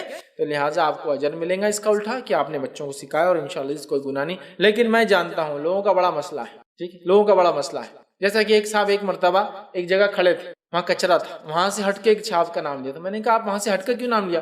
پھر ان کا نام محمد ہے نا. تو بولے میں کچرے پہ کھڑے کے نہیں لے سکتا. بولے تو میں نے کہا آپ اللہ کے رسول صلی اللہ علیہ وسلم کا نام نہیں لے رہے ہیں، وہ بچہ محمد اس کا نام لے رہے ہیں، ٹھیک ہے؟ تو کچرے پہ سے ہٹ کے، ٹھیک ہے، پھر اس کو محمد پکار رہے ہیں، نہیں بولے وہ گناہ ہو جاتا ہے نا، ٹھیک ہے؟ تو یہ سب ایسا نہیں ہوتا. یاد رکھیے یہ مطلب احترام ہے، لیکن ایسا احترام کہ میں نے تو ایک صاحب کو دیکھا کہ ایک صاحب کا نام تھا محمد فلاں فلاں، تو سرنیم کے ساتھ تو محمد پہ صلی اللہ علیہ وسلم لکھ دیا انہوں نے. ارے یہ وہ محمد تھوڑی ہے، ٹھیک ہے؟ بہرحال سمجھنے کی ضرورت ہے. تو ایسا کوئی مسئلہ نہیں ہے، آپ کا بچہ اللہ کو برابر بھی ادا نہ کرے، چھوٹا ہے چونکہ، کوئی مسئلہ نہیں، انشاءاللہ آپ کو اجر اللہ تعالیٰ سکھانے کا. السلام علیکم. حضرت علی کا نام اللہ کا نام بولتے یا علی بولنا شرک ہے یا نہیں؟ دیکھیے سب سے بڑی بھائی نے سوال کیا حضرت علی کا نام یا علی بولتے ہیں، تو اس معاملے میں کیا ہے؟ علی اللہ کی صفت ہے، ٹھیک ہے؟ جیسے کہ آپ دیکھیں گے قدیم علماء میں بہت سارے عبد العلی ہیں، لیکن چونکہ ہمارے پاس شیعہ اور سنیوں کا بڑا مسئلہ ہے، لہٰذا عبد العلی نام سنیوں میں آپ کو نہیں ملے گا کبھی. علی اللہ کی صفت ہے، یاد رکھیے، تو لہٰذا عبد لگا. جیسا کہ قوی اللہ کی صفت ہے تو اب عبد القوی، وسیع اللہ کی صفت ہے، ذاتی نام نہیں صفت ہے، تو عبد الواسع ہو سکتا ہے. لیکن علی بھی اللہ کی ایک صفت ہے، مدد کرنے والا، ٹھیک ہے؟ تو اس کو عبد لگایا جا سکتا ہے. یہ رہا ایک مسئلہ. لیکن عموماً لوگوں کا ہمارے پاس چونکہ جو ماحول رہا، صوفیت کا جو غلبہ رہا، ٹھیک ہے، اور ساری چیزیں، اور شیعوں کا جو عقیدہ اللہ تعالیٰ کے تعلق سے کہ علی ہی اللہ ہے، ایسا پورے شیعوں کا نہیں ہے. شیعوں کا ایک حصہ ہے، ایک فرقہ ہے، جیسے خاص طور سے شام میں جو پائے جاتے ہیں، وہ یہ کہتے ہیں کہ علی رضی اللہ عنہ اوتار تھے، مطلب شکل لے کر آئے تھے محمد صلی اللہ علیہ وسلم کی حفاظت کے. سمجھ رہے آپ؟ تو وہ عبد العلی یا عبد علی جب بولیں گے تو اس سے مراد یہ ہے کہ علی اللہ کا بندہ نہیں، علی رضی اللہ عنہ سے مراد. سمجھ رہے آپ؟ تو لہٰذا عمومی اعتبار سے سنی اوائڈ کرتے ہیں، ہمارے پاس جو سنی حضرات ہیں وہ نہیں لگاتے ہیں، اس وجہ سے کہ جب آپ عبد العلی بولیں گے تو کوئی بھی آپ کو سنی نہیں سمجھیں گا. ہر آدمی ارے آپ شیعہ ہے، سمجھ رہے آپ بات کو؟ تو اس بات کو ہم سمجھیں. لیکن علی یہ اللہ کی صفت ہے، تو اگر کوئی یا علی اللہ کو آواز دے رہا ہے جائز ہے، لیکن کوئی یا علی رضی اللہ عنہ کی طرف اشارہ کر رہا ہے تو وہ شرک کر رہا ہے. سمجھ رہے بات کو؟ آپ سمجھیں. دوسرا، کچھ ماحول ایسے ہوتے ہیں جن ماحول میں کچھ چیزیں ادا نہ کرنا وہ ہمارے لیے بہتر ہوتی ہے، ورنہ ہم بھی ان میں شامل ہو جاتے ہیں. یہ بہت ساری بار ہوتا ہے. جیسے مثال کے طور پر ایک مثال دیتا ہوں. میں جس اسکول سے پڑھا وہ اسکول شیعوں کا تھا، ٹھیک ہے، بہری لوگ تھے، شیعوں کی قسم. تو میرا نام تھا، میرا آفیشیل نیم ہے فیض علی سید، ولدیت ہے اعظم علی سید. تو وہاں اتنا احترام تھا میرا، میں اسپیشل کیس تھا. سمجھ رہے آپ؟ تو میں کیا کیا پھر بعد میں نام سے جو ہے اپنے بچوں کے علی نکال دیا. اس کی وجہ کیا ہے؟ اصل میرے والد کا نام ہے اعظم اور دادا کا نام ہے علی، تو ان کی ولدیت ہوتی اعظم علی سید، اعظم بن علی، ٹھیک ہے، السید. اب ہوا یہ کہ جب میں داخلے کے لیے وہاں گئے تو انہوں نے لکھا اعظم علی سید، تو بچے کا نام فیض علی سید. علی میرے دادا کا نام ہے نا، مطلب ہمارے نام میں نہیں ہو، صرف سید آتا ہے. تو وہ لگ گیا، تو میں نے اپنے بچوں سے نکال دیا. چونکہ کیا ہو رہا تھا سمجھ رہے آپ؟ اگر کسی کا فیملی نیم ہے تو رہنے دیجیے، میں وہ نہیں کہہ رہا ہوں، لیکن تھا بھی نہیں نام، لگ گیا اس کے ساتھ، پھر وہ لوگ وہ ہوتا. پھر میں ایک کام کے طور سے میں کچھ زمانہ حیدرآباد میں رہا، تو حیدرآباد میں جہاں جاتا وہاں ایک عجیب عزت ملتی. اچھا فیض علی سید والے تو وہ ایک دم مطلب اکثریت، چونکہ بہت کثرت سے شیعہ لوگ پائے جاتے ہیں، ٹھیک ہے، وہ سارا. تو مجھے ایک جگہ ایڈمیشن ہو گیا انسٹیٹیوٹ میں، وہ اسماعیلیوں کا تھا، شیعوں کی ایک اور برانچ. وہ مجھے ایڈمیشن میں ہاف ڈسکاؤنٹ کسی کو نہیں دیا، میں پریشان. تو مجھے ایک دن بولنے لگا شیعوں میں کہاں ملتے ہیں؟ بولے آپ جیسے دیندار لوگ. داڑھی واڑی تھی نا مجھے. شیعہ لوگ عموماً داڑھی نہیں رکھتے ہیں، مطلب ان کے لیڈر رکھتے ہیں، لیکن عام لوگ کہاں رکھتے ہیں شیعہ؟ بولے کہاں ملتے ہیں؟ بولے ایسے شیعہ تو آپ ڈسکاؤنٹ. مطلب میں شیعہ نہیں ہوں، فل ڈسکاؤنٹ آپ واپس لے لیجیے میرا. لیکن بعد میں نہیں لیا انہوں نے، اسماعیلی تھے وہ، ٹھیک ہے. تو بولے کہاں ملتے ہیں لوگ ایسے. تو نام سے لوگ کیا کر رہے ہیں سمجھ رہے آپ؟ سید اور علی مطلب یہ اس طرح ایسا ہوتا ہے عموماً. تو پھر میں وہاں اوائڈ کرتا اپنا نام علی بولنے کے لیے، حالانکہ آفیشیل نیم میں ہے ابھی بھی فیض سید، اتنا کافی ہوتا ہے. تو یہ ڈیپینڈ ہے ماحول پہ. تو آپ سمجھو میں یا علی پکارتا ہوں اللہ تعالیٰ کو مدد کے لیے، لیکن میں جانتا ہوں میں ایک ایسی جگہ ہوں جہاں لوگ حضرت علی کو پکارتے ہیں یا علی، تو پھر وہاں میں نہیں پکارتا. کیوں؟ تو پھر یہ ہوگا کہ میں اور وہ ایک جیسے ہو جائیں گے. اسے ایک اور مثال، کالا کپڑا پہننے میں کوئی حرج نہیں ہے، میں نے بھی پہنا ہوں، کبھی میں فل بلیک ڈریس پہنتا ہوں، کوئی حرج نہیں. لیکن اگر ایک مخصوص دن جب سب لوگ کالے کپڑے پہنتے بتانے کے لیے کوئی ایک چیز، تو تب اس دن میں اوائڈ کروں گا، اس لیے کہ پھر کیا ہو جائے گا، میں بھی ان میں کاؤنٹ ہوں. آپ سمجھے میں جو بولنا چاہ رہا ہوں؟ کوئی بولیں کالا کپڑا حرام ہے کہ نہیں؟ بالکل نہیں. کیا کوئی دن کالا کپڑا پہننے سے اچھا اور برا ہوتا؟ بالکل نہیں. لیکن جب ایک ایسا ماحول اور سماج ہو جہاں ایک مخصوص دن یا مخصوص ایام میں لوگ کالے کپڑے پہنتے ہیں، اور اگر میں بھی پہنوں تو پھر میں ان جیسا نظر آتا ہوں، جبکہ میں ہوں نہیں. پھر میں کیوں اس چیز کو وہ کروں؟ تو پھر تب اس جگہ میں اس ٹائم نہیں پہنوں گا، اس لیے کہ ورنہ لوگ مجھے سمجھیں گے. اگر کوئی مجھ سے پوچھے نہیں حرام ہے کہ نہیں، حرام نہیں ہے، کالا کپڑا پہن سکتا کوئی. آپ سمجھ رہے بات کو مجھے بتانا چاہ رہا ہوں. تو لہٰذا علی اللہ تعالیٰ کی صفت ہے، تو یا علی اللہ کو اگر پکار رہے ہیں تو بالکل اس میں حرج نہیں. لیکن عموماً جو ہند پاک میں صوفیت کا جو غلبہ رہا، مطلب علی کے بندے لوگ بولتے ہیں، علی کا ملنگ بولتے ہیں اپنے آپ کو، اور علی داتا ہے، علی سب کچھ ہے، اور کیا کیا اس کے پیچھے عقیدے نہیں ہے. پھر اس سماج میں اگر میں بھی اس جیسا وہ کروں تو سمجھ رہے نا بہت ساری مشکل ہوتی ہے. اور میرے سامنے کے ساتھ تو ایک واقعہ بھی ہو گیا، وہ یہ کہ میرا نام فیض علی سید، ٹھیک ہے، اور میرے موبائل نمبر میں آخری میں 52 بھی ہے، 98227775. آپ کو معلوم 52 اصل تو بحریوں کے جو یہ ابھی گزرے امام وہ 52 نمبر کے 50. تو میرا موبائل نمبر ہی 52 نام کے اندر بھی، سمجھ رہے نا اتنی ساری ہے. لیکن وہ اتنا پرانا نمبر تھا میں چینج نہیں کر پایا، لیکن اب 53 ہو گیا، انتقال ہو گیا نا 52 والوں کا. تو 53 کا بہت ڈیمانڈ آ گیا ان کی گاڑیوں میں. دیکھیں بحریوں 53 اب لیتے ہیں، پہلے 52 لیتے ہیں، بڑا لکھا 50. سمجھ رہا؟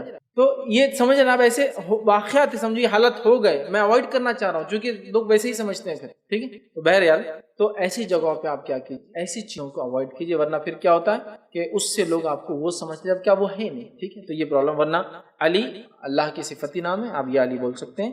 لیکن جب معاملہ ایسا آ جائے کہ جہاں لوگ یا علی حضرت علی کو پکارتے ہیں تب اوائڈ کرنا یہ بہرحال بہتر ہے. ایک علمی بحث ہے اور ایک عوام میں جو چلتا ہے وہ دونوں. کسی نے ایک سوال کیا ہے کہ تسبیح صرف سیدھے ہاتھ کی انگلیوں سے ہی کرنا ہے یا دونوں ہاتھوں کی انگلیوں پر کر سکتے ہیں؟ تو دیکھیے تسبیح کے تعلق سے جو آتا ہے، نبی اکرم صلی اللہ علیہ وسلم تسبیح پڑھتے ہیں تو اپنے سیدھے ہاتھ کی انگلیوں پر کاؤنٹ کرتے یہ پور پر.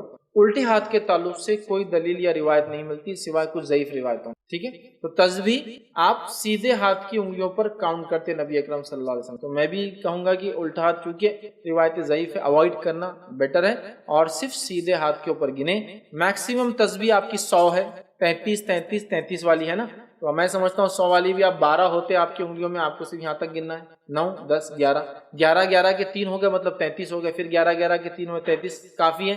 لیکن بہرحال لوگ الٹا یوز کرتے ہیں، اس تعلق سے ضعیف رہتے. لیکن کوئی صحیح روایت میں یہ آتا ہے کہ آپ صلی اللہ علیہ وسلم سیدھے ہاتھ کی انگلیوں پر تسبیح کو کاؤنٹ کیا کرتے تھے. اور ایک روایت میں فرمایا اللہ کے ذکر کرنے سے وہ حصہ چمکا. ٹھیک ہے، تو لہٰذا بہرحال اس کو آپ سیدھے ہاتھ پہ کریں، یہ زیادہ انشاءاللہ. اور ایک بات اس میں وضاحت کر دوں، نبی اکرم صلی اللہ علیہ وسلم منکوں پر یا بیجوں پر یا کسی مشین پر کاؤنٹ کر کے تسبیحات نہیں پڑھی. بی نیچرل سب سے اچھا ہے، سنت پہ رہیے، قدرتی رہیے. آپ یہ کیجیے، ورنہ بہت سارے لوگ من کا لاکھ والی تسبیح، 50,000 والی تسبیح، اور آج کل تو ڈیجیٹل الیکٹرانک کھٹ ڈالتے ہیں. اور اب تو فون میں بھی کچھ لوگ ایسا کرتے بیٹھتے ہیں. مجھے لگا کچھ گیم کھیل رہے، گیم نہیں کھیل رہے. اللہ اکبر اللہ اکبر اللہ اکبر. مطلب کتنا ٹینشن ہے. دیکھیے آپ 33 بار پڑھو اور 33 بار انگلی بھی ہلاؤ. ٹینشن آپ کتنا آسان ہے. 33 بار ہوا، 3 بار ہوا 33 ہو گیا، پھر 3 بار گنا 33، پھر 3 بار گنا 11 تک گن لیجیے، ایک چھوڑ دیجیے. اب تو کتنا آسانی سے ہو جاتا ہے یہ تسبیح. اس کے علاوہ جتنی تسبیحات ہیں آپ کو جتنا پڑھنی ہے اس میں نمبر ہی نہیں ہے. 1.25 لاکھ بار کیوں پڑھتے ہیں اب لا الہ الا اللہ؟ زندگی بھر پڑھیے نا. 1,25,000 بار یا 1,40,000 کیوں پڑھتے ہیں اب لا الہ الا انت سبحانک؟ جب ضرورت پڑے دعا کیا پڑھی، لا الہ الا انت سبحانک انی کنت من الظالمین. ٹھیک ہے، لہٰذا تسبیح مت کیجیے، ہاتھ پہ کیجیے، سب سے اچھا اور سنت. جی السلام علیکم فیض بھائی. فیض بھائی میرے 2 سوال ہیں. پہلا سوال تو نفل نماز کس وقت افضل ہے اور کس وقت منع کی گئی ہے؟ اور دوسرا سوال یہ ہے کہ آج کل مطلب سوشل میڈیا پہ 2 میسیجز بہت زور سے چل رہے ہیں. ایک بار موسیٰ علیہ السلام نے اللہ سے پوچھا کہ اللہ میں جتنا تیرے قریب ہوں کوئی اور اتنے تیری قریب ہے کیا؟ تو بولے کہ رمضان میں مطلب ایک قوم آئیں گی آپ صلی اللہ علیہ وسلم کی، اور جب وہ رمضان میں افطار کے لیے بیٹھیں گے تو وہ تم سے بھی قریب ہوں گے. ایک پہلا سوال بھائی کا یہ تھا کہ نفل نماز کا سب سے افضل وقت کیا؟ تو نفل نماز میں سب سے افضل نماز ہے تہجد کی نماز، اور وہی سب سے افضل وقت ہے، چونکہ نفل نماز میں سب سے افضل نماز تہجد ہے اور اس کا ایک وقت ہے، تو ظاہر سی بات ہے وہی سب سے افضل وقت ہے۔ اور تہجد کی خصوصیت یہ ہے، صحیح مسلم کی روایت ہے، ہر رات اللہ تعالیٰ، رمضان کی رات نہیں، ہر رات اللہ تعالیٰ آسمانی دنیا پر آتا ہے۔ کیسے، کیا وہ کیفیت ہم نہیں جانتے۔ ہر رات اللہ تعالیٰ آسمانی دنیا پہ آتا ہے اور ایک ندا آواز لگائی جاتی ہے، کوئی مانگنے والا میں دینے بیٹھا ہوں، ہے کوئی مغفرت طلب کرنے والا میں معاف کرنے بیٹھا ہوں۔ اور یہ ہر رات ہوتا ہے، رات کے آخری پہر، تیسرے پہر، فجر ہونے تک، مطلب وہ بالکل سحر کا وقت ہے اور وہی تہجد کا وقت ہے۔ اور نبی اکرم صلی اللہ علیہ وسلم نے اس وقت میں تہجد پڑھنا پسند کیا، وہ تیسرا پہر رات، لاسٹ اینڈ پارٹ، جس میں ہم سحر کرتے جنرلی رمضان کے، وہ سب سے افضل وقت ہے اور وہ نماز نفل سب سے افضل ہے۔ تو تہجد پڑھیے اور تہجد کے وقت پڑھیے، یہ سب سے افضل، مطلب رات کا تیسرا پہر، آخری پہر، تہجد کی نماز نفل نماز میں سب سے افضل عمل ہے اور یہ بہت عمدہ عمل ہے، اور یہ اللہ سب سے قریب ہوتا ہے بندے کے۔ دعائیں مانگی اور ندا آواز لگائی جاتی، کوئی ہے مانگنے والا میں دینے بیٹھا ہوں، کوئی ہے مغفرت طلب کرنے والا میں معاف کرنے بیٹھا ہوں۔ دوسرا بھائی کا سوال تھا کہ موسیٰ علیہ الصلوۃ والسلام کے تعلق سے ایک سوال آتا ہے کہ موسیٰ علیہ الصلوۃ والسلام نے اللہ سے سوال کیا، اے اللہ مجھ سے قریب کوئی ہے کیا؟ تو اللہ تعالیٰ نے فرمایا ایک قوم آئیں گی۔ دیکھیے ایسی کوئی روایت میرے علم میں نہیں، لوگ بہت ساری باتیں رمضان، روزے، مہینے، ربیع الاول اور یہ ایسے مہینوں کی بنا لیتے ہیں جس کی کوئی بنیاد نہیں ہوتی۔ جیسا مثال کے طور پر جو شخص ربیع الاول کے آنے سے پہلے ربیع الاول کے آنے کی مطلب مہینے کی مبارکباد دیں گا، اس پہ جہنم حرام، ایسی کوئی حدیث نہیں، کوئی حدیث۔ اسی طرح یہ جو آپ نے کہا موسیٰ علیہ السلام نے کہا کہ وہ موسیٰ علیہ السلام سے بھی قریب ہوں گی، یہ محال ہے ہمارے لیے سوچنا، اس لیے کہ یہ تو ہمارا عقیدہ ہے کہ سارے نیک انسان مل کر بھی ایک نبی کی برابری نہیں کر سکتے، سارے نیک انسان دنیا کے مل کے بھی ایک نبی کی برابر نہیں ہو سکتے، ایک نبی۔ موسیٰ علیہ السلام نبیوں میں اور اعلیٰ مقام ہے، برگزیدہ اولو العزم پیغمبر ہے، نوح علیہ الصلوۃ والسلام، ابراہیم علیہ الصلوۃ والسلام، موسیٰ علیہ الصلوۃ والسلام، عیسیٰ علیہ الصلوۃ والسلام، محمد صلی اللہ علیہ وسلم، برگزیدہ اولو العزم پیغمبر۔ موسیٰ علیہ السلام کا مقام حاصل کرنا عام بات نہیں، سوال ہی نہیں آتا، لہٰذا اس کی جو بات اس میں بتائی جائے نا، وہ کنٹینٹ خود بتا رہا ہے کہ ایک نبی کو کہنا کہ ڈیروگیٹری، مطلب ان کے بارے میں ہلکی بات کہی جا رہی ہے، یہ نہیں ہو سکتا۔ کوئی نبی کے تعلق سے یاد رکھے، پورے نیک انسان مل بھی جاتے ایک نبی کا مقابلہ نہیں کر سکتے۔ کیسے کوئی امت آئیں گی جو روزہ رکھیں گی تو نبی سے بھی زیادہ قریب اللہ سے ہو جائیں، کیسے نہیں ہو سکتا؟ بہرحال تو الفاظ بھی ٹھیک نہیں ہیں اور ایسی کوئی روایت میں نے آج تک نہیں پڑھی کہ ایسی کوئی بھی حدیث۔ حافظ بھائی اور ایک سوال ہے، ایک بار جبرائیل علیہ السلام نے اللہ سے کہا کہ میں آپ کی عبادت کرنا چاہتا ہوں، میسج یہ بھی، اور انہوں نے 2 رکعت نماز پڑھی، تو 2 رکعت ایسی تھی وہ کہ کچھ میسج میں آتا ہے کہ 10,000 سال تک پڑھے انہوں نے، کس نے؟ موسیٰ علیہ السلام، جبرائیل علیہ السلام، اور کچھ میسج میں آتا ہے کہ 40,000 سال تک 2 رکعت پڑھے۔ تو اللہ تعالیٰ نے فرمایا کہ تم نے بہت اچھی عبادت کی، بٹ آخری وقت میں ایک قوم آئیں گی، یعنی آپ صلی اللہ علیہ وسلم کی امت، کہ وہ 2 رکعت نفل نماز پڑھیں گی تو تمہارے اس نماز سے افضل ہوں گی، تو یہ بھی کہیں حدیث میں آتا ہے۔ بھائی نے ایک اور سوال کیا کہ ایک اور میسج انہوں نے پڑھا ہے کہ جبرائیل علیہ الصلوۃ والسلام نے اللہ سے قربت کے لیے عمل کے لیے پوچھا، تو اللہ نے کہا کہ 2 رکعت نماز پڑھو، انہوں نے پڑھی کتنے ہزاروں سال تک، اس کے بعد اللہ نے فرمایا ایک قوم آئیں گی جو 2 رکعت نفل پڑھیں گی تم سے افضل ہوں گا۔ ایسی بھی کوئی روایت میں نے آج تک نہیں پڑھی کہ جبرائیل علیہ السلام کے تعلق سے خاص۔ ہاں فرشتوں کا ایک معمول ہے، کچھ سجود میں ہے تو قیامت تک سجدہ ہی کریں گے، کچھ رکوع میں ہے تو قیامت تک رکوع کریں گے، لیکن کیا ان کا سجدہ، ان کے رکوع، ان کی عبادت سے ہماری عبادت افضل ہوں گی یا یہ ہوں گی؟ اس طرح کا کمپیریزن والی کوئی روایت میں نے نہیں پڑھی کہ خاص تو جبرائیل علیہ السلام 40,000 سال نماز پڑھے تو امت محمد یا 2 پڑھے تو اس سے افضل ہو جائیں گے۔ واللہ عالم، واللہ عالم، میں نے ایسی کوئی روایت کوئی صحیح سند سے نہیں پڑھی کہ اس طرح کا کوئی کمپیریزن کبھی جبرائیل علیہ السلام سے امت مسلم۔ کسی نے ایک سوال کیا کہ میں 2 سال سے میڈیکل انٹرنس CET دے رہی ہوں، کلاسز میں بھی میں ٹاپ آتی ہوں اور پیپر بھی میرے بہت اچھے جاتے ہیں، اور میرے والد کو اور مجھے اتنی امید بڑھ جاتی ہے کہ میرا اس بار نمبر لگ ہی جائے گا۔ پچھلے سال میرے والد سب کو میرے کامیابی کے لیے سب کو دعوت دینے کا بھی انتظام کر لیا تھا، صرف رزلٹ کا انتظار تھا۔ نماز کی پابندی کرتی ہوں، اللہ سے دعا کرتی ہوں، لیکن اب دوبارہ مجھے ڈر لگ رہا ہے کہ میرا رزلٹ کیا ہوگا اور میرے والد امیدوں کا کیا ہوگا، پلیز آپ مشورہ دیں۔ انہوں نے سوال کیا کہ انہوں نے میڈیکل CET دیا، میڈیکل انٹرنس دے رہی ہوں، مطلب 2 سال سے دے رہے ہیں، کلاسز بھی کی، ٹاپر بھی آیا، سب آیا، پھر ان کے والد نے ایک بار نمبر لگ جائیں گا ایسے امید سے دعوت کا بھی انتظام کر لیا، لیکن نمبر نہیں لگا، پھر نماز وغیرہ سب کرے، اب کیا کریں؟ دیکھیے سب سے پہلی چیز، جب آپ اللہ تعالیٰ کو اپنا رب مانتے ہیں اور اسی کو اپنا کارساز مانتے ہیں اور یہ مانتے ہیں کہ میرا رب میرے لیے سب سے خیر اور سب سے اچھے راستے نکالیں گا، تو میں سمجھتا ہوں آپ کا وہ CET میں پاس نہ ہونا، کامیاب نہ ہونا ہی آپ کے لیے سب سے اچھی چیز۔ یہ بڑا ہمارے پاس مسئلہ ہے، کامیابی ہر بار یہ نہیں ہوتی کہ سب سے اچھی چیز یا جو چیز میں چاہتا ہوں وہ مجھے حاصل ہو تو ہی میں کامیاب ہوں۔ کامیابی وہ ہے کہ میں نے ایک چیز سوچی لیکن میرے رب نے مجھے اس چیز پہ چلایا جو یقیناً میرے لیے حقیقی کامیاب. آپ سمجھ رہے ہیں اس بات کو؟ یہ بڑی اہم بات ہے. زندگی کے ایسے کئی ڈیسیجنس ہیں جن ڈیسیجنس کو جب میں سوچتا ہوں پچھلے جب میں تھا اس حال میں تو میرے لیے وہ بہت برے ڈیسیجنس. مطلب مجھے ایسا لگ رہا تھا یہ صحیح نہیں ہوا. ایک تو علم کی کمی ہوتی ہے, کوئی گائیڈنس نہیں دینے والا تو بچے ایسے سوچتے ہیں یہ صحیح نہیں ہوا. لیکن اس کے بعد جب اب پلٹ کے دیکھتا ہوں ساری حالت پہ تو وہ سب سے صحیح تھا جو میرے ساتھ ہوا. سمجھ رہے بات کو؟ وہ سب سے صحیح تھا جو میرے ساتھ ہوا, ورنہ اگر وہ نہیں ہوتا تو شاید سمجھ رہا پھر وہ کچھ اور نتیجہ.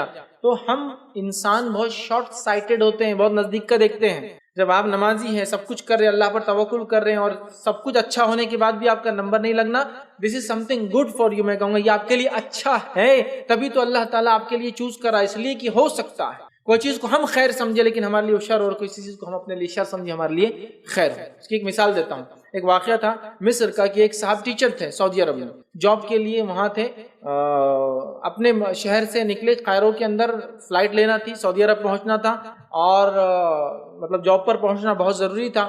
وہ نکلے اور ٹریفک میں پھنس گئے. جب پہنچے تو فلائٹ جا چکی تھی. اتنے غمزدہ, غمگین کی دنیا میں اس سے بڑا غمزدہ کوئی نہیں, ایک دم منہ لٹکا ہوا پریشان. کار میں بیٹھے واپس, جب واپس گھر آ رہے تھے, گھر ابھی پہنچے بھی نہیں تھے تو ریڈیو پہ, چونکہ ریڈیو کامنلی ٹیکسیز میں ہوتا ہے, ریڈیو پہ خبر آئی کہ وہ فلائٹ جو قائرو سے قاہرہ سے نکل کے جدہ جا رہی تھی وہ سمندر میں کریش ہو گئی, کرو کے ساتھ سارے لوگ مارے, مطلب سبھی مر گئے. ابھی دنیا کا سب سے خوش نصیب آدمی. 1 گھنٹہ پہلے ایئرپورٹ پہ سب سے بد نصیب, پاسپورٹ پہ ویزا اسٹیمپنگ نہیں ہوئی, کیا سب ٹکٹ ویسٹ, جاب چلی گئی نا سمجھو ایک طرح سے, اگر ایگزامس وغیرہ ہوں گے جاب تو گئی اس کی. اور ابھی دنیا کا سب سے خوش نصیب. ایک ہی واقعہ ہے, 2 پہلو. یہ کیسا ہوگا بھائی؟ ابھی تو سب سے بد نصیب سبھی خوش. یہی ہوتا ہے, کبھی نتیجہ جلدی دکھتا ہے اور کبھی نتیجہ آخر, لیکن یہی تقدیر ہے یاد رکھیے, اس کو آپ کو ماننا چاہیے. آپ نے سب کچھ کرنے کے بعد بھی سب سے پرفیکٹ وہ چیز نہیں ہوتی ہے, سمجھ رہے ہیں؟ اور بہت ساری بار اس چیز کو میں اپنی ذاتی زندگی میں بھی دیکھ چکا ہوں, لیکن وہ آپ کے لیے سب سے خیر ہوتا ہے, سب سے زیادہ اچھا ہوتا ہے. جیسا کہ سب کچھ تیاری کیا,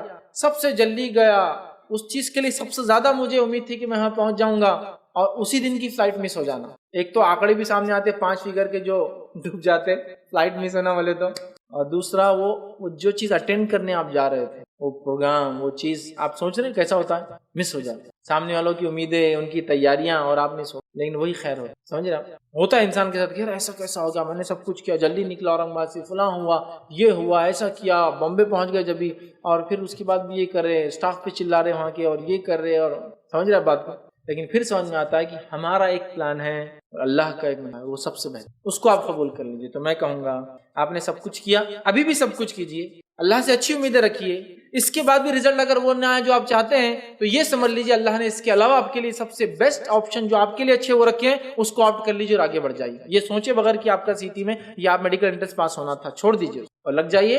اللہ تعالیٰ آج نہیں, آج سے 2 4 5 سال بعد جب ہم بیٹھیں گے, پیچھے دیکھیں گے, پھر غور کریں گے, کہیں گے جو ہوا نا بہت اچھا ہوا, اگر شاید یہ نہیں ہوتا تو آج میں ہوتا. ایسا یہ کب ہوتا ہے؟ ایک وقت جانے کے بعد, ایک وقت جانے کے بعد. اس چیز کو سمجھنا, اور خاص طور اسٹوڈنٹس کے لیے بہت ضروری ہے. جب میں 10th میں تھا میرا پرسنٹیج آیا تھا 56.28, 56.28. اسٹڈیز کے اعتبار سے میں کوئی برلین اسٹوڈنٹ نہیں تھا بہرحال, تو میرا یہ پرسنٹیج آیا تھا. میں بچوں کو اس لیے نہیں بول رہا ہوں کہ آپ لوگ بھی اتنا لائیے, ورنہ بولے نہیں آپ اتنا کم ہے, میں وہ نہیں بول رہا ہوں. آپ اپنی صلاحیت دیجیے, میری صلاحیت یہ تھی پڑھائی کے حد تک, ٹھیک ہے, ہر کسی کی صلاحیتیں مختلف ہوتی ہیں, ٹھیک. تو تب میں بہت, سب لوگ ڈیموٹیویٹ ہو گئے, سب لوگ بول رہے ہیں تمہارا تو کم پرسنٹیج آیا, تمہارا تو یہ آیا, فلاں ہوا, لیکن میں چیٹنگ بھی نہیں کیا تھا, ٹھیک ہے. دوسرا چیٹ نہیں, اور دوسرا یہی میری محنت تھی, اس کا نتیجہ, اور میں اس پہ خوش تھا. لیکن سب لوگ رہے تو ایسا ہو گیا, اتنا کم پرسنٹیج آیا, اور یہ تو تھوڑا سا آدمی ڈیموٹیویٹ ہو جاتا, پریشان ہوتا, ایک دم وہ ہوتا, پریشان ہوتا. تو میں بھی کچھ لوگوں کے ساتھ ہے پریشان رہنا. پھر کالج میں بھی عجیب کر دیے تھے انہوں نے, جب کلاس وائز کر دیے تھے, مطلب پرسنٹیج 90 to 75 کلاس الگ, 75 to 60 کلاس الگ. اب آپ کا گریڈ کون سا, اس سے اچھا تم 60 کے نیچے ہے. اب آدمی اگر کوئی C کلاس میں, C گریڈ میں, مطلب وہ کلاس A B C میں وہی بچے جو 60 کے نیچے ہے اور 50 کے اوپر, جب بھی آدمی وہ کر لیتا, مطلب ایک طرح سے کاسٹ سسٹم بنا دیا تھا انہوں نے کالج کے اندر کہ یہ رینک والے, یہ طبقے والے, یہ طبقے, ٹھیک ہے. پڑھائی کے حساب سے ہونا چاہیے کچھ چیزیں بہرحال. تو تھوڑا سا آدمی لو ہوتا ہے, یار یہ ہو گیا. مجھے ایک چیز کی خوشی تو ہمیشہ تھی, میں چیٹنگ نہیں کرتا تھا, تو مجھے اس کی خوشی تھی, میں نے چیٹ نہیں. ٹھیک. دوسرے بہت سارے میرے سے اوپر گریڈ میں تھے تب. کیوں؟ تو یہاں وہاں نمبر آیا, خوب چیٹنگ کی اور 70s میں لا لی مارکس. ٹھیک ہے, تو وہ حالانکہ پڑھائی میں تو میرے سے بھی کمزور تھے, مطلب ان کا 51 52 آنا چاہیے تھا, لیکن آگے 70s میں. لیکن آگے چل کے 12 سے آگے نہیں بڑھ سکے بیچارے, وہ 12 میں رہ گئے, پھر واپس بزنس وغیرہ میں لگ گئے, چونکہ وہ کیلیبر ہی نہیں تھا نا, مل گیا. تو تب میرے لیے بہت ہوتا تھا, یار میں اتنا کم پرسنٹیج آیا, یہ آیا وہ آیا. لیکن ایک مقرر تھے اس زمانے میں, کسی ایک کیمپ میں گیا تھا, وہ ایک اسپیکر تھے, وہ ایسا اسپیچ دے رہے تھے, مطلب دینی اجتماع ٹائپ ہی تھا, لیکن بچوں کے لیے, جو بچے 10th پاس ہوئے ان کے لیے تھا. تو وہ مقرر بولنے لگے اور میں بہت ہنستا تھا, کچھ بھی چیز پہ جوک بنانا ہنسنا میرا کام ہی تھا, وہاں بھی میں ہنس رہا تھا. تو ایک مقرر وہاں بولنے لگے اور اچھا جملہ بولا, there is always a space on the top. وہ بولنے لگے کہ جو لوگوں کے کم پرسنٹیج آئے بالکل مایوس نہ ہو, اوپر ہمیشہ خالی جگہ ہوتی ہے ٹاپ میں, جہاں تک جس کو پہنچنا ہے وہاں پہنچ ہی جاتا ہے, پرسنٹیج اس سے ہٹ نہیں کرتا ہے. ٹھیک ہے, کسی کا ڈاکٹر ہونا ہی اس کو عزت دلانے کا باعث نہیں ہے, کسی کا انجینئر ہونا ہی اس کے مالدار ہونے کی وجہ نہیں بنتا ہے. بہت سے لوگ کچھ نہیں پڑھے ہیں, ہزاروں انجینئر کام کرتے ہیں ان کے پاس. میں کسی انجینئر ڈگری کو نیچے نہیں دکھا رہا ہوں, میں کہنا چاہ رہا ہوں تقدیر اللہ جو آپ کے لیے پسند کرتا ہے, دس از سم تھنگ سب سے بیسٹ ہے. آپ کو معلوم ہے یہ سب سے بیسٹ ہوتا ہے, سب سے بیسٹ ہوتا ہے. کسی کا ڈراپ آؤٹ ہو جانا بھی اس کے لیے کبھی کبھار وہ ہوتا ہے, جبکہ اس نے اپنے ایفرٹس لگا دیے. میں ایفرٹس کے خلاف نہیں کر رہا ہوں, ایفرٹس پورے لگانا. اسلام ایفرٹس کو دیکھتا ہے, رزلٹ کو نہیں دیکھتا ہے. ٹھیک ہے, ایفرٹس کیا لگائے, نیہ آپ نے کوشش کیا کی, تو نتیجے ایک الگ چیز ہے. کوئی کامیاب ہوا کوئی ناکام ہوا اس سے فرق نہیں پڑتا, آپ نے ایفرٹس کیا لگائے. ایفرٹس لگائیے آپ, میں اس سے منکر نہیں ہوں, لیکن ایفرٹس لگانے کے بعد انجینئرنگ نہیں کر سکے, یہ بیسٹ تھا آپ کے لیے. ایفرٹس لگانے کے بعد آپ CET نہیں پاس ہوگی, بیسٹ تھا آپ کے لیے. ایفرٹس لگانے کے بعد بھی آپ کو ویسا رشتہ نہیں آیا جیسا ایکسپیکٹڈ تھا, بیسٹ تھا آپ کے لیے جو آیا آپ کے پاس. میں یہ بولنا چاہتا ہوں, آپ اپنی کوشش کر لو, اس کے بعد جو آیا نا وہ سب سے اچھا, اس کو مان لو. سمجھ رہے ہیں, تو اس میں آپ بہت مطمئن ہو. جب میں آگے بڑھا, جسٹ میں گریجویشن میں تھا, بہت ساری چیزیں میری ڈیولپ ہو گئی, میں چیزوں کو سمجھنے لگا, اور میں اس چیز کا قائل تھا کہ کوشش کرنا چاہیے اور تقدیر میں جو ہوگا نتیجہ وہ آئے گا. اور زندگی میں کئی مرحلوں کے اندر میں نے اس کا فائدہ اٹھایا, جہاں بچے رو دیتے تھے, جہاں بچے پریشان ہوتے تھے, جہاں جانے کو ڈرتے تھے, وہ سارے کام میں نے کیے, اس لیے کہ میرے لیے وہ کوئی بڑی چیز نہیں تھی. سمجھے, اس وجہ سے کہ اللہ نے چاہا, ہم نے کوشش کی, میں نے پیسوں کو سنبھالا, اچھے سے رکھا, پھر بھی گر گئے, کیا کروں. اب روتے بیٹھوں یا آگے کیا کرنا ہے وہ کوشش کروں. بہت سارے لوگ روتے تھے, میرا عزم یہ تھا کہ مجھے آگے کیا کرنا ہے, ادھار پیسے کس سے ڈھونڈنا چالو کروں. اب وہ رونا کیا کرنے کا, رونے سے کیا پیسے ملیں گے کیا. اور یہ چیز آدمی کو ہیلپ کرتی ہے, یاد رکھیں. جب وہ سمجھ جاتا ہے اس بیسک چیز کو, تقدیر کیا ہے, تقدیر کا صحیح معنی یہ نہیں کہ کچھ پڑھ رہے لکھ رہے نہیں, بڑے تقدیر میں جو ہوں گا وہ آ جائیں گا. CET کے لیے محنت نہیں کر رکھا ہے جو نہیں, میں کہہ رہا ہوں آپ سب کچھ کر لیا, آپ نے 2 سال آپ نے محنت کی, سب کچھ کیا, پھر بھی اگر CET میں نمبر آپ کا میڈیسن میں نہ لگے, یہ آپ کے لیے سب سے بیسٹ تھا. میں یہ بولنا چاہ رہا ہوں آپ کو, اس لیے کہ آپ نے ایک پلان کیا اور اللہ کا اپنا ایک منصوبہ ہے. آپ جو پلان کرتے وہ آپ کے لیے کبھی کبھار خیر خواہی کا نہیں ہوتا, چونکہ آپ بالکل نزدیک کا دیکھتے ہیں. اللہ تعالیٰ کی بہت لانگ ٹرم پلان, اور وہاں تک آپ پہنچ جائیں گے. وہاں جانے کے بعد آپ بولیں گے الحمدللہ جو بہت اچھا. میں 12th ہوا, میں نے انجینئرنگ میں ایڈمیشن لیا, پھر انجینئرنگ میں ایڈمیشن بس اب فائنل تھا, فیس بھرنا تھا, اس کے بعد واپس آ گیا. یعنی اپنے سے انجینئرنگ نہیں ہوں گی, ٹھیک پرسنٹیج تھا لیکن نہیں ہوں گی, چونکہ میتھس مشکل جاتا تھا. پھر انجینئرنگ پورا میتھس ہے, کیوں خواہ انجینئرنگ میں لینا اور پھر اس کے بعد واپس آنا. ٹھیک ہے, میں واپس آیا, 40,000 روپیز فیس تھی. والی صاحب کو بولا میں انجینئرنگ میں ایڈمیشن لے رہا ہوں, میں آزاد کالج کے اندر جو ہے BSc میں ایڈمیشن لے رہا ہوں, اور BSc کی فیس ہے 2250 روپئے. ٹھیک ہے, تو میں وہ فیس اپنے جیب سے پے کر دے رہا ہوں, اور یہ چیک آپ کو لیکن واپس نہیں ملنے والا ہے. اور میں نے بائک لے لیا ہے, بائک نہیں تھی. والی صاحب بولے ٹھیک ہے آپ بائک لے لو, ٹھیک میں نے آپ کو دے دیا تھا فیس, آپ بائک. اب اس ٹائم میں جو میرے ساتھ لوگ تھے, آپ کے پاس تو پیسہ تھا, آپ کے والد صاحب پیسہ دے رہے تھے, سب کر رہے تھے, یہ کر رہے تھے, آپ وہاں کیوں گئے. میں نے کہا پریکٹیکلی میں نہیں کر پاؤں, اس میں جو کچھ کر سکتا ہوں وہ لوگوں نے کیا ماشاءاللہ.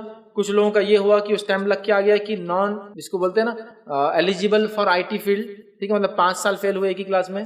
ٹھیک ہے, اور اس کے بعد پھر کامرس وغیرہ یہ وہ کیا. میں برائی نہیں کر رہا ہوں ان کی, لیکن انہوں نے سوچا وہ کر سکتے ہیں صرف پرسنٹیج اور پیسے کے بیسس پہ.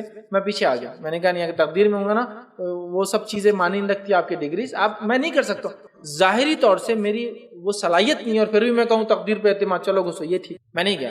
سمجھ رہا, ایک تو یہ کہ محنت کر لیا اور اپنے رزلٹ پہ مطمئن ہوگا, اور ایک اس چیز میں ہاتھ میں ڈالا جو آپ کی کیلیبر کیپیبلٹی سے باہر تھا.